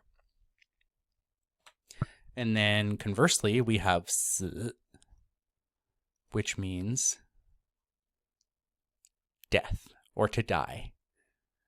So to jump back a little bit, if you remember that character we learned, Zi, which means to result in, you can have something that Zi Sheng or Zi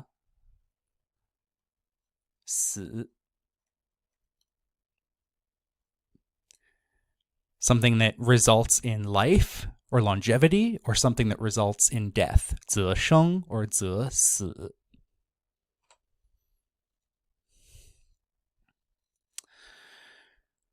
Death, that character often will show up as well in discussions of prognosis. So a lot of classical texts will be like, if you're seeing these symptoms, the patient only has a week to live or a month to live or what have you. Next is 主, to govern. So this is when we're talking about, for example, the heart governing the blood vessels, or the lungs governing the skin. 主. Moving on to a very, very commonly used particle in classical Chinese, 知. This, for now, think of it as being like a possessive S. So if we wanted to say, the heart's something, we would say 心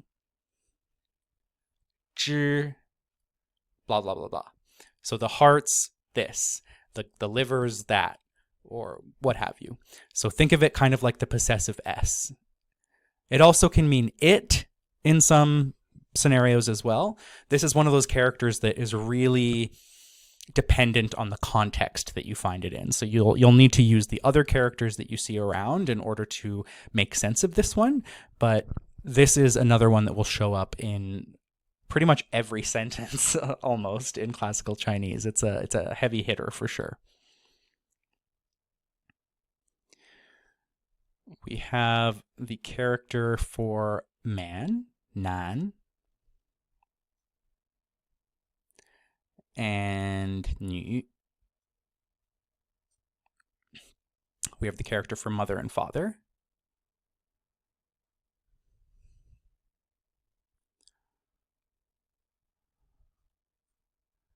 So 母 and 父. And you'll notice that the next character actually includes the character for mother within it. So we have 3 dots for the water radical, and then that same shape for mother. But this means 海 or ocean. So you may have heard of the 血海,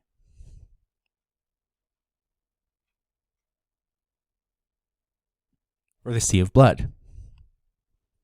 血海 or 气海. There's those 4 C's that exist in Chinese theory, Chinese medical theory. That's the same 海. Let's move on to a few body parts. So we have 手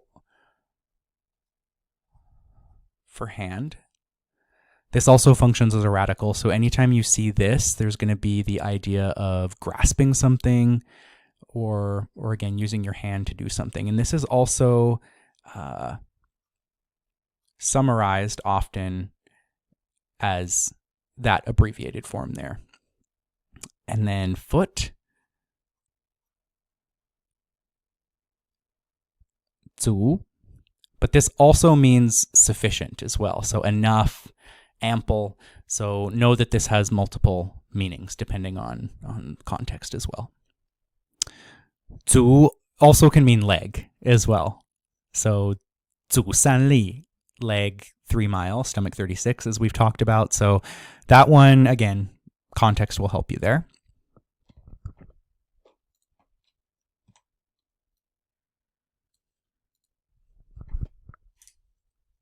Okay, let's move on. Tall.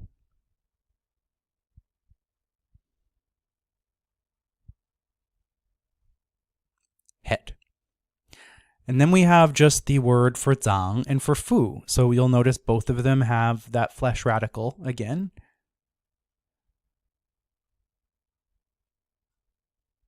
Zang is a tricky character to write, if I'm honest.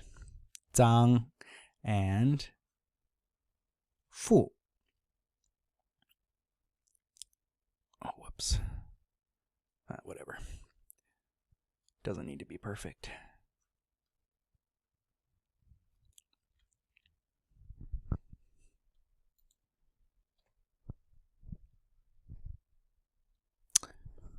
Moving on to cardinal directions, which are another frequently cited component in Chinese. We have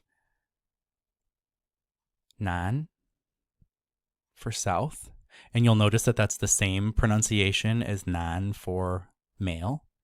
So same pronunciation, different character. We have Bei for north, Dong for east, and Xi for west. And if you take the character for Xi, and then I don't feel like writing it all, but the character for physician, Xi, that is Western medicine. And I should have also put it here, but there's also a character for central or middle. So Zhongyi is Chinese medicine because China is Zhongguo, or the central kingdom, the middle kingdom. Moving on to our sense organs. So yan is eye. And this on its own can mean eye. So this is just a more, I guess, specific form. But if you see this just on its own, it does relate to the eye as well. We have R, which looks quite similar to that other character for eye, but R, meaning ear. We have B, meaning nose. Quite the big character for a nose. She, meaning tongue. And then another kind of complicated character, we have fu for the skin.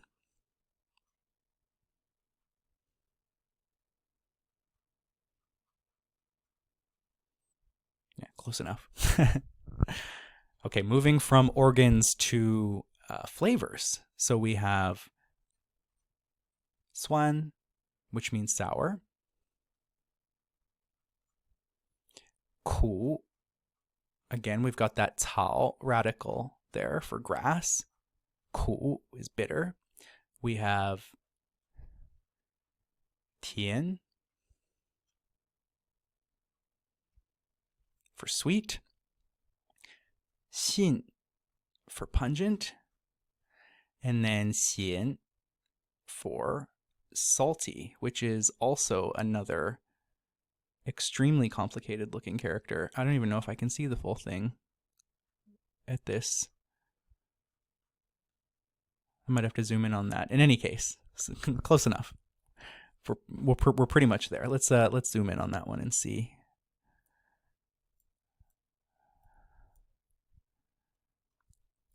Ooh, yeah, okay, she's complicated.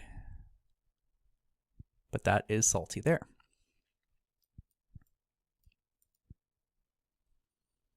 Moving on to our seasons.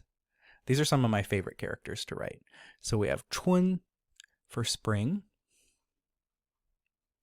And again, you'll notice that there's that little radical for day or for sun there. We have qiu, autumn. Xia for summer. And dong for winter. Those show up a lot in the Neijing. To wrap things up here, we will go over some colors and then just a few miscellaneous terms there as well. Oh, and I know I went over this earlier, and sorry, I need to edit the definition there on the video, but zhen is needle.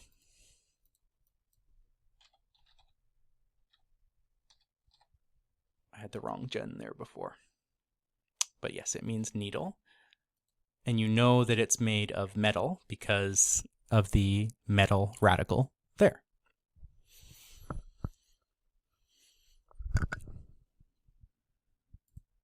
Okay. Now we'll get to our colors here. So we have huang, yellow.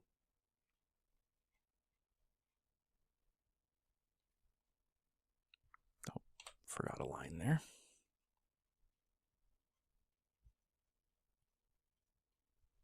Hong, red.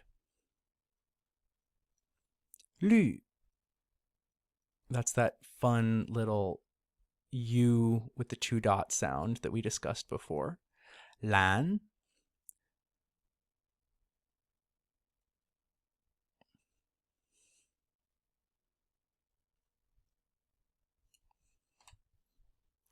I guess I didn't put it on here, but I'll also put bai as well. So that is white, not to be confused with bai, which is 100.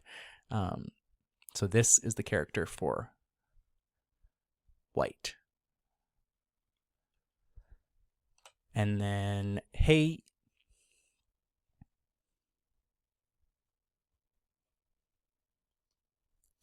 or black. And again, we have that fire radical at the bottom. So you can imagine something that has been scorched to the point that it is charred and black.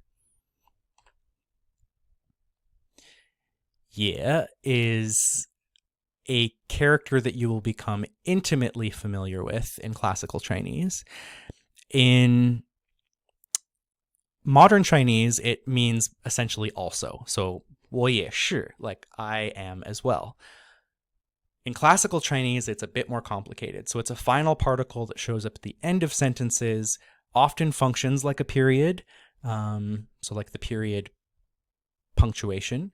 But it also turns the preceding sentence into a statement of fact. So that is definitely more advanced and something that we will cover ad nauseum in our classical Chinese excerpts that we go through. But for now, just recognize it as a classical particle that often functions like a period. But don't marry that definition because there's a lot more to it. And then just a few herbal terms here to finish things off. So we have wan, which means pill. We have tang, which, as we mentioned before, means soup or decoction.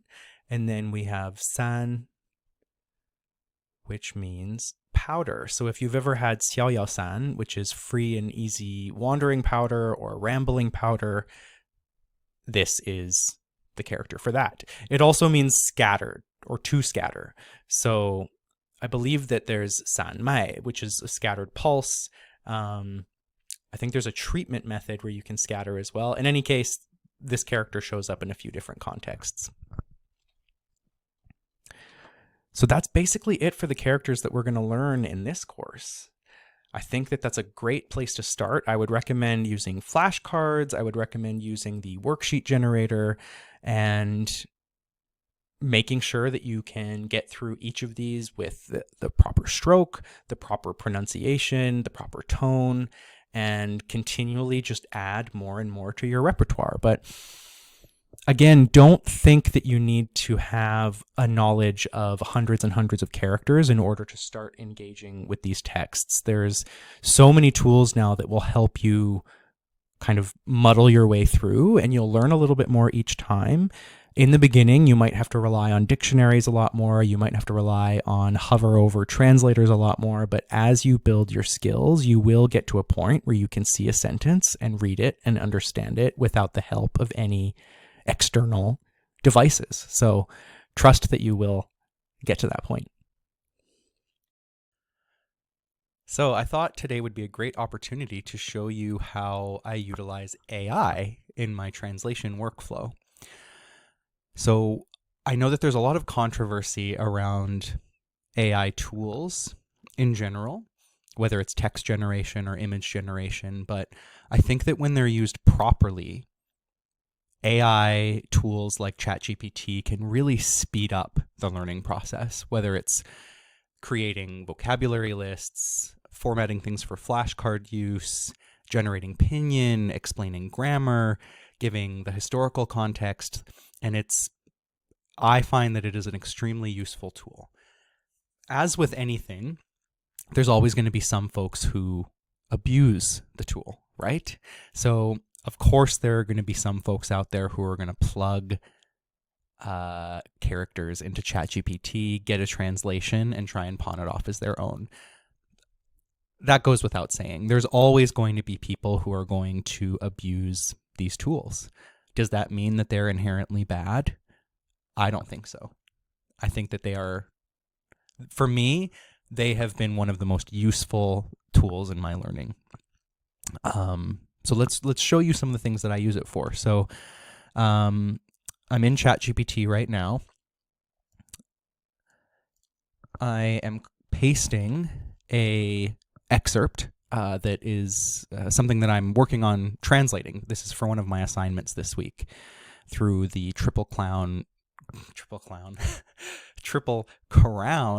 Classical Chinese Intensive, which is a course that I'm doing with Sabine Wilms, who's an amazing translator in our field. So if you guys ever get the opportunity to do it, I definitely recommend it. But generally how I start is I take the text that we are doing for the week, and to begin with, I just get some pinyin generated. So to start with, let's ask it to generate pinyin with tone markers under each line. So you can see that I've written here, please generate pinyin with tone markers under each line of Chinese characters. So we just enter that, and it will very quickly give us each line, and then it has the pinyin underneath. So now if I'm going through this and there are characters that I'm not familiar with, I will at least know the pronunciation, which is a great first step. Another thing that I do is I'll often get it to generate a vocabulary list that I can then use for flashcarding. So another thing we can do is we can copy that same excerpt and then say, take each unique character in this excerpt and write it on its own individual line. And then I'll usually ask it to give me the part of speech. So whether it's a verb, a noun, a conjunction, a particle, what have you. And then I also get a simple English definition. And this is where you need to be careful with ChatGPT, especially when you're studying classical Chinese, because it's not a perfect system. So it's not always going to give you a perfect English definition. So you need to cross-reference with whatever textbook you're using. So this textbook that I'm studying right now is Introduction to Literary Chinese, and this is from Lesson 8. But let's generate a vocabulary list. So I've written here, please write each unique character or pair of characters for compound words on its own individual line. Do not repeat any character or word more than once. And next to each word, in brackets, write the part of speech, followed by a brief English definition. So again, with some of these more complex prompts, ChatGPT will sometimes need a bit of help. So we'll try this and see what we get. And apologies, I've got a little friend with me today, so if you hear some meowing in the background, this is my cat Smudge. So it looks like what it did here was it took each unique character from each line and wrote it. So there are some duplicates, but that's not a huge deal at all. So what I do usually is I copy and paste these and put them into Notion. So Notion is a like an organizational app. You can do documents, you can do calendars, you can do tables. It's like a super useful tool for just keeping notes organized. So my Notion also syncs with a website called Zorby, which is a flashcard app. So if you're interested in creating flashcards, these are some sets that I've created here on Zorby. And I'll make this a bit smaller so you can see zorby.app.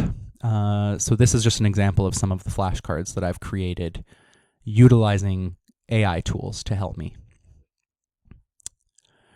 But that is a very specific integration. So if you're interested in doing that, you'll have to get Notion and Zorby separately and figure that out. But otherwise, you can just copy and paste the things here into any kind of flashcard deck. So Quizlet is great.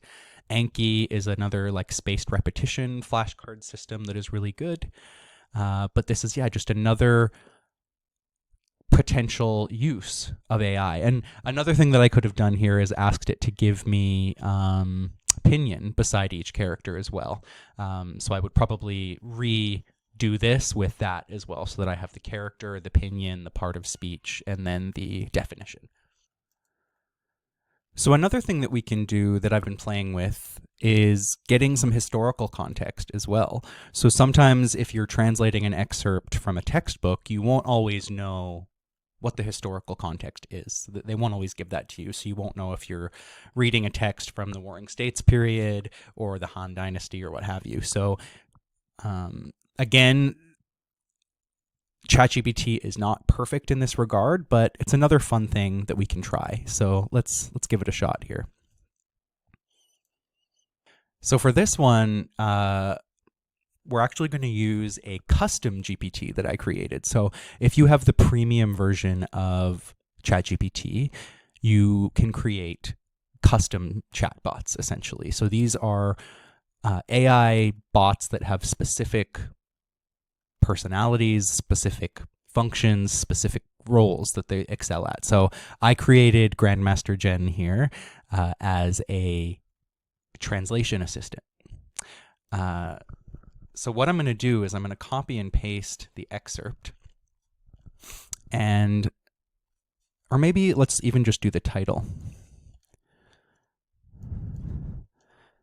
And let's ask for the historical context around it and see what comes up.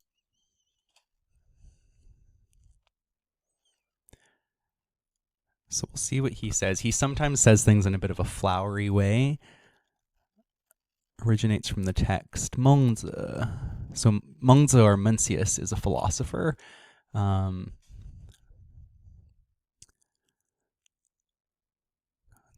agrarian society.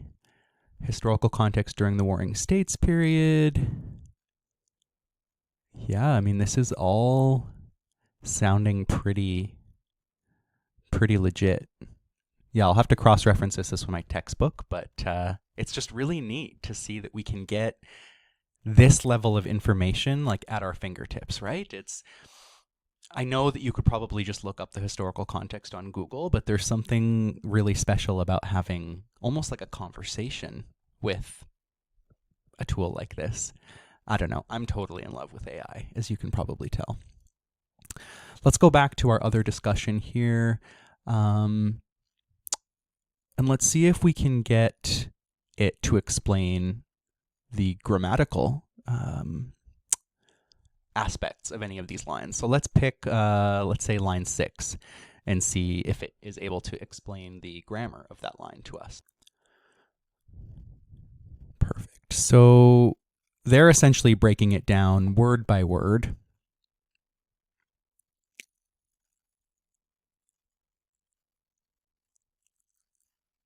Yeah, I mean, it does an okay job here of explaining the function of 也, the functions of 知, the functions of this particle here, 者. Again, this is all quite advanced for where you guys are at. It does give you a full sentence translation as well, which, again, like, yes, I could have just put the text in and said, translate this for me. But what is that going to teach me in the long run? You need to find ways to use these tools in ways that are actually productive to your learning and productive to your growth. Because if you rely on it as a crutch and you're just kind of plugging things in and getting it to spit out translations for you, you're never going to develop those critical thinking skills, and you're never going to get to a place where you can sit down and read a text and actually understand it, because you've been using a tool like this too much. So I would say that is the danger of AI, is when you're leaning on it too aggressively. You want to make sure that you're using it in a way that supports your learning rather than detracts from it, right? So use it only as much as is of benefit to you, and then find other ways to cement things that you maybe don't understand. But in any case, I think that this does help. You know, again, with the grammar side, you have to understand that classical Chinese grammar is difficult. And even people who have PhDs still disagree about the grammar sometimes. So you can't trust that an AI, even if it's advanced, is going to give you a 100% accurate translation. So again, it might be tempting, but just don't use it for translation. Use it as a tool to break things down into learning, into chunks, you know, whether it's pinyin or vocabulary. In any case, I'll stop ranting about that. I just wanted to show you some of the cool uses for a tool like this. One last thing, though, before I forget, is ChatGPT or just Google Translate, which I'll bring up here, is great for moving traditional characters to simplified. So I've got traditional characters there, and then I can select simplified on the other side. Oh, there we go. And yeah, so if you have a text that you would prefer to read in traditional or simplified characters, you can just copy and paste it into Google Translate and do it that way, or ask ChatGPT to do that for you. Or you could even get it to generate both, so that you can have one line of traditional, one line of simplified, pinyin, English, and then just have it all together at once. But yeah, I think those are the main things that I utilize AI for. I have had some more kind of in-depth conversations with my custom GPTs regarding things like Chinese poetry and asking about the deeper meaning behind lines and things like that. That's more experimental for sure. So just play around and see if you come up with anything fun or interesting too, and definitely let us all know if you have any suggestions as well. All right. So this portion of the course is a little bit different. I'm diving into some ways of thinking that are likely a bit advanced for where we're at now, but I wish that they had been included in my early studies of classical Chinese. And that is how to think like a translator. And this is important even if you're not planning on becoming a translator. Even if you have no interest in actually translating these texts or publishing translations yourself, knowing the process that goes into a good translation will help you to navigate the reading of translations in English much, much better. Because the thing is that there's many practitioners, like I said at the beginning of this course, that dive into translations of the classics not knowing anything about Chinese, not knowing anything about translation, not knowing anything about the differences between classical Chinese and English, and therefore they are unable to adequately judge the quality of translations. And one of the things that happens in most translations that we have access to in the West is they end up on one end of a spectrum. So On the one side of the spectrum, we have translations that are too loose. They're not faithful to the source text anymore. And while they may read very beautifully and very poetically in English, when you match it up with the actual source material, you realize that the author took some liberties with the translation. So you end up with a really, really beautiful, poetic, well-written piece of prose in English, but it's not faithful to the source text. And then you also have translations that are on the complete other end of the spectrum. So they are so faithful and so kind of rigidly adherent to the grammar and the structure of classical Chinese that they are almost not readable anymore because they're too literal. They're too close to classical Chinese, and there's not enough work that has been done to take the message and put it into English that is actually readable. So you end up there with a translation that is highly academic, highly accurate, and highly faithful to the source text. But when you actually go to read it, it's almost impossible. And it's very difficult to take clinically relevant material from a text that is too literal. So there's kind of a sweet spot that exists in between those two extremes where you are faithful to the source text, but you're providing the information in a way that modern readers can actually engage with. And that's a difficult skill, for sure. So I want to show you two different translations of the same passage. This is chapter 2 of the Huangdi Neijing, so the Yellow Emperor's Classic.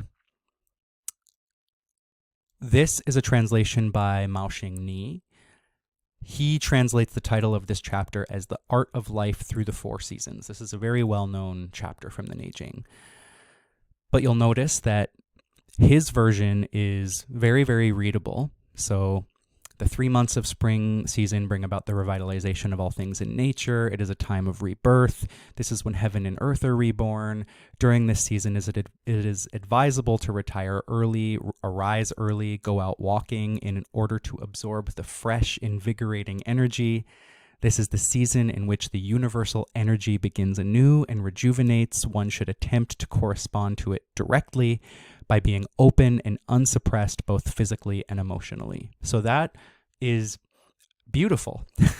It's very well written, but if you look at the original source text, a lot of that was not present in the original Chinese. And even though some of it may be accurate to the way that we practice kind of seasonal living, the author in this case really should have made a footnote or something being very clear about where they took those liberties so that the reader knows what is from the original text and what is not, because this is marketed as a translation. It's not marketed as an interpretation of a text. It's not marketed as a commentary on the text. It's marketed as a translation. So there's a certain level of responsibility that is required as a translator. So just a quick caveat, I was just rereading the introductory portion of Mao Xing's text. They do let the reader know at the beginning that the thing that makes their text different is that they incorporate the commentaries and footnotes from the Neijing into the text. So that's why it reads so differently. I think that my criticism still stands, though, that it is a bit too loose of a translation, because as the reader, you have no way of knowing as you go through what is original and what is not. So there's no way of knowing what is actual classic and what isn't. So again, I think that this book does have some benefits, especially for new students and kind of folks who are just dipping their toes into Chinese, but it doesn't necessarily give the most accurate representation of the Neijing. In any case, moving on. So that is the one that kind of falls on one end of the spectrum. Now let's look at Paul Unschultz, which I believe falls on the other end of the spectrum of being a little bit too academic. So now we have Paul Unschultz's version of the text, and we can already see from the title that it is very different. So he titles it A Comprehensive Discourse on Regulating the Spirit in Accordance with the Qi of the Four Seasons. which is, again, this one is more accurate for sure. And the nice thing is that you can see in those square brackets where things have been added that were not present.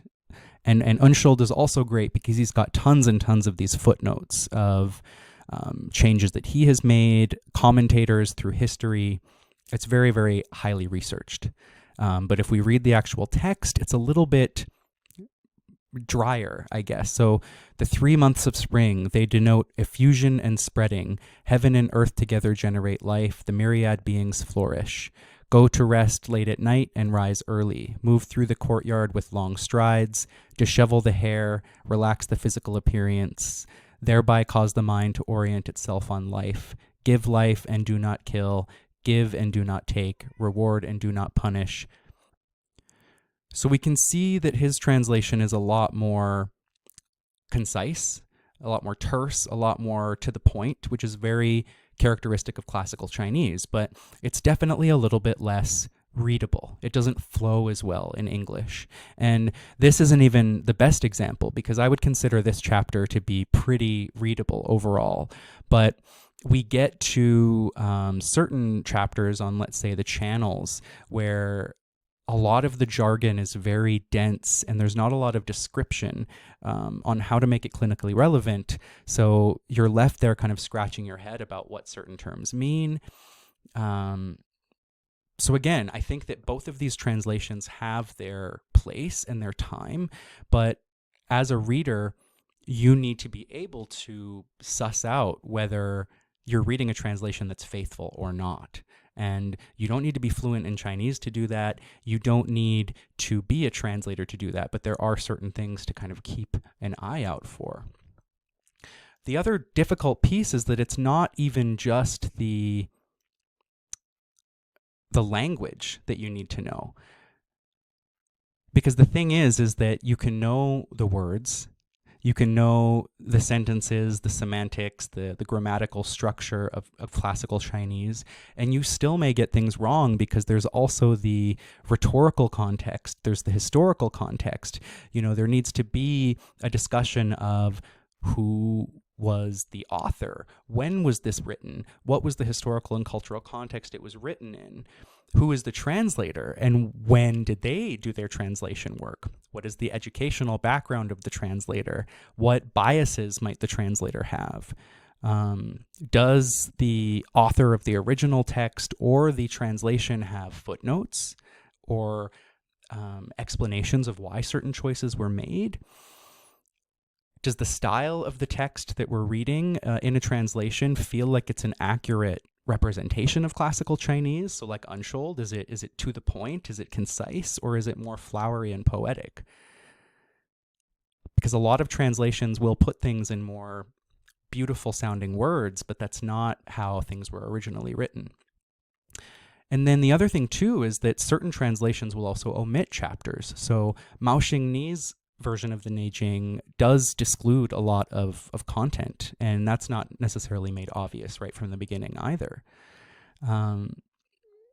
So again, this isn't necessarily something that you need to consider too deeply when you're learning the language, but it's definitely something to consider when you are diving into translations, just to keep at the front of your mind and to think a little bit more critically about the medical literature that you are exposing yourself to. But this isn't just an issue with translations into English. You know, translations from classical Chinese into modern Chinese also fall into the same pitfalls. So it's not just an issue of the English language. It's any language. There is no real strong way to perfectly 100% faithfully express classical Chinese in any other language except classical Chinese, unfortunately. But yes, I don't want to belabor this too much because this is more of a course about navigating Chinese, but I do think that this is part of navigating Chinese. So having a little bit of knowledge of the historical development of Chinese medicine is super useful. Having a little bit of a understanding of the philosophical worldviews of different physicians, you know, what were their values, what were their morals, what kinds of beliefs did they have about medicine and healing and about the role of medicine in people's lives, that's going to affect the way that they write things. What kind of authors are these clinicians referencing? Where are they pulling quotes from? What texts do they reference in their work? There's so many things to consider. And I'm still learning a lot of this as well, because again, I may have a bachelor's degree in Chinese, but I don't have graduate level studies. I don't have a master's or a PhD. So I still lack a lot of that base research skill that it takes to be a sinologist. And I'm trying to learn it on my own, but it's not a straightforward practice by any means. But I would love to nerd out about all of this with you folks, if that gets you excited. All right, so we are moving very quickly towards the end of the course. So I want to finish off by talking about some of my favorite resources that I've utilized in my study of classical Chinese and things that I think will really be of benefit to you. And we will likely use some of these as textbooks in future modules of this course too. And then I want to just do kind of a course summary after that. So let's begin. We talked about this during our discussion of characters. There's this Chinese worksheet generator where you can type in your characters to generate those worksheets for practice. MDBG here has the radical dictionary so that you can look up characters by radical and practice that way. Here we go, radicals. There we are.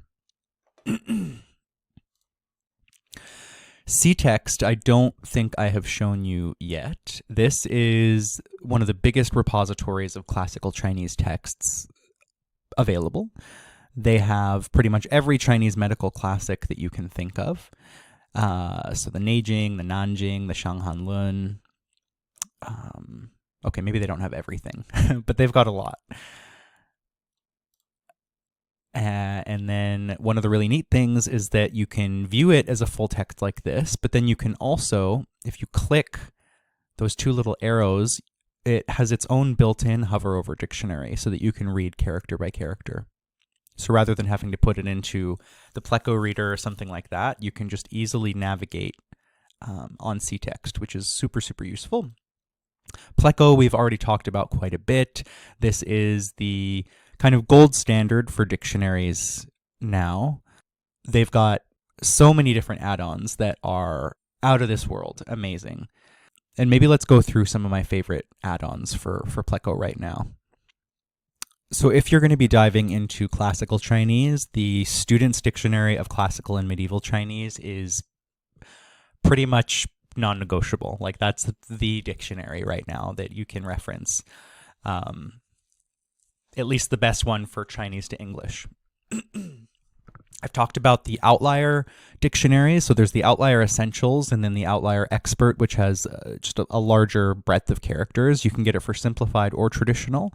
But the etymological dictionary aspect is really, really great. It'll give you very up-to-date information on the radicals of characters, the sound components, and the historical overview of the original kind of script that was done in ancient China and how it developed into its modern form.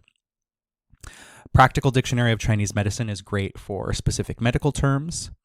If you know some modern Chinese, the Hanyu Dacidian is the best or one of the best for Chinese to Chinese. So you can look up a character and then get a modern Chinese definition for it. The Wiseman Chinese Medical Terms is also great. The Grand Richi is a Chinese-French dictionary, but it has there's some super rare terms that I've only ever found in that dictionary, so it's very, very thorough. So I think those are the best. Some of them cost money, some of them are free, but if you were going to get one out of all of these, I would recommend the SCM, the Student's Dictionary of Medieval Chinese. That's probably the best. We've mentioned the Zhongwen Chrome add-on, so this is that hover over dictionary that I use quite a lot. The Triple Crown program is something that I really think that serious students of classical Chinese should consider. And, I'm trying to do something very similar with my own courses, but Sabine Wilms is the kind of the preeminent translator in our field. Like she knows her stuff. She's got a PhD, but she's got this 3-tiered classical Chinese intensive program where you start from nothing. Like there are some students who have no experience with Chinese, and as time goes on, you develop the skills to read full-on medical texts, and it's quite a commitment, and there is homework and lectures and all of that, but it is I'm in the second tier of the program, and I'm really, really loving it. So I've got nothing but good things to say about this program. In terms of textbooks, this one is pretty good, the Classical Chinese Medical Text. It's a bit small, and it doesn't really dive into grammar very deeply, but if you're really very specifically interested in learning medical texts, it does have some good little excerpts there.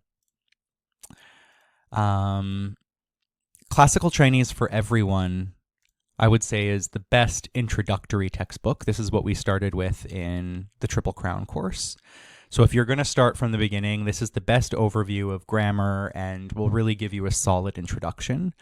The book that we're using now in the second portion of our course is an Introduction to Literary Chinese. We're only going through the first kind of 8 chapters, and there's quite a few, but this is a very intensive book, but still, I'd say, applicable for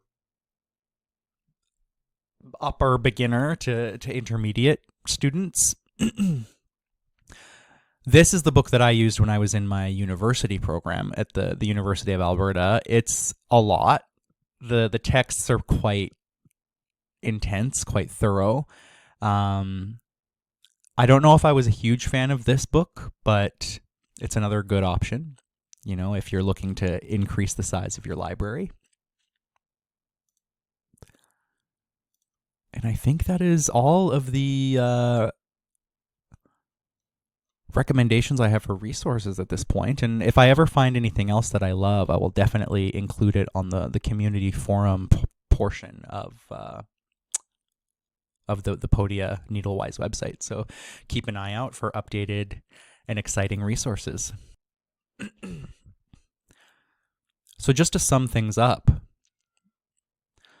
let's look at what is most important for you at this stage and how to get started on your journey. This was a great introduction to the tools you need to navigate Chinese, but what do you do next? So I would begin by cementing pinyin pronunciation before all else, and then also try to learn the most frequently used radicals. So I said no need to memorize all 214, but if you can memorize 30, 50, 100, that'll go very, very far. Familiarize yourself with the resources that I outlined. So go through Pleco, figure out your way around the dictionary, look at the C-Text website, look at some of the introductory resources, and maybe equip yourself with some of them. So that way, when we move into future modules of the course, you'll have these tools already at your disposal, and you won't need to kind of learn all of that on top of the grammar and the vocabulary and things like that. And then as you dive into characters, again, start with things that are more broadly applicable. So numbers, colors, body parts, directions, and can continue to just move out from there.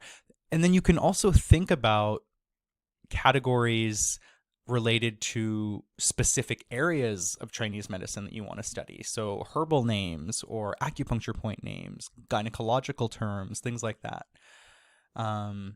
It's also important to make sure that you have all of your basic categories down. So all of the Zangfu organs, vital substances, causes of disease, the emotions, 5 phases, seasons, the 6 great channel theory, so Taiyang, Shaoyang. If you're really keen, you could get a textbook, one of those ones that I recommended, and start learning some grammar, but I wouldn't recommend trying to learn grammar all on your own. Like, it's really important to have a teacher who can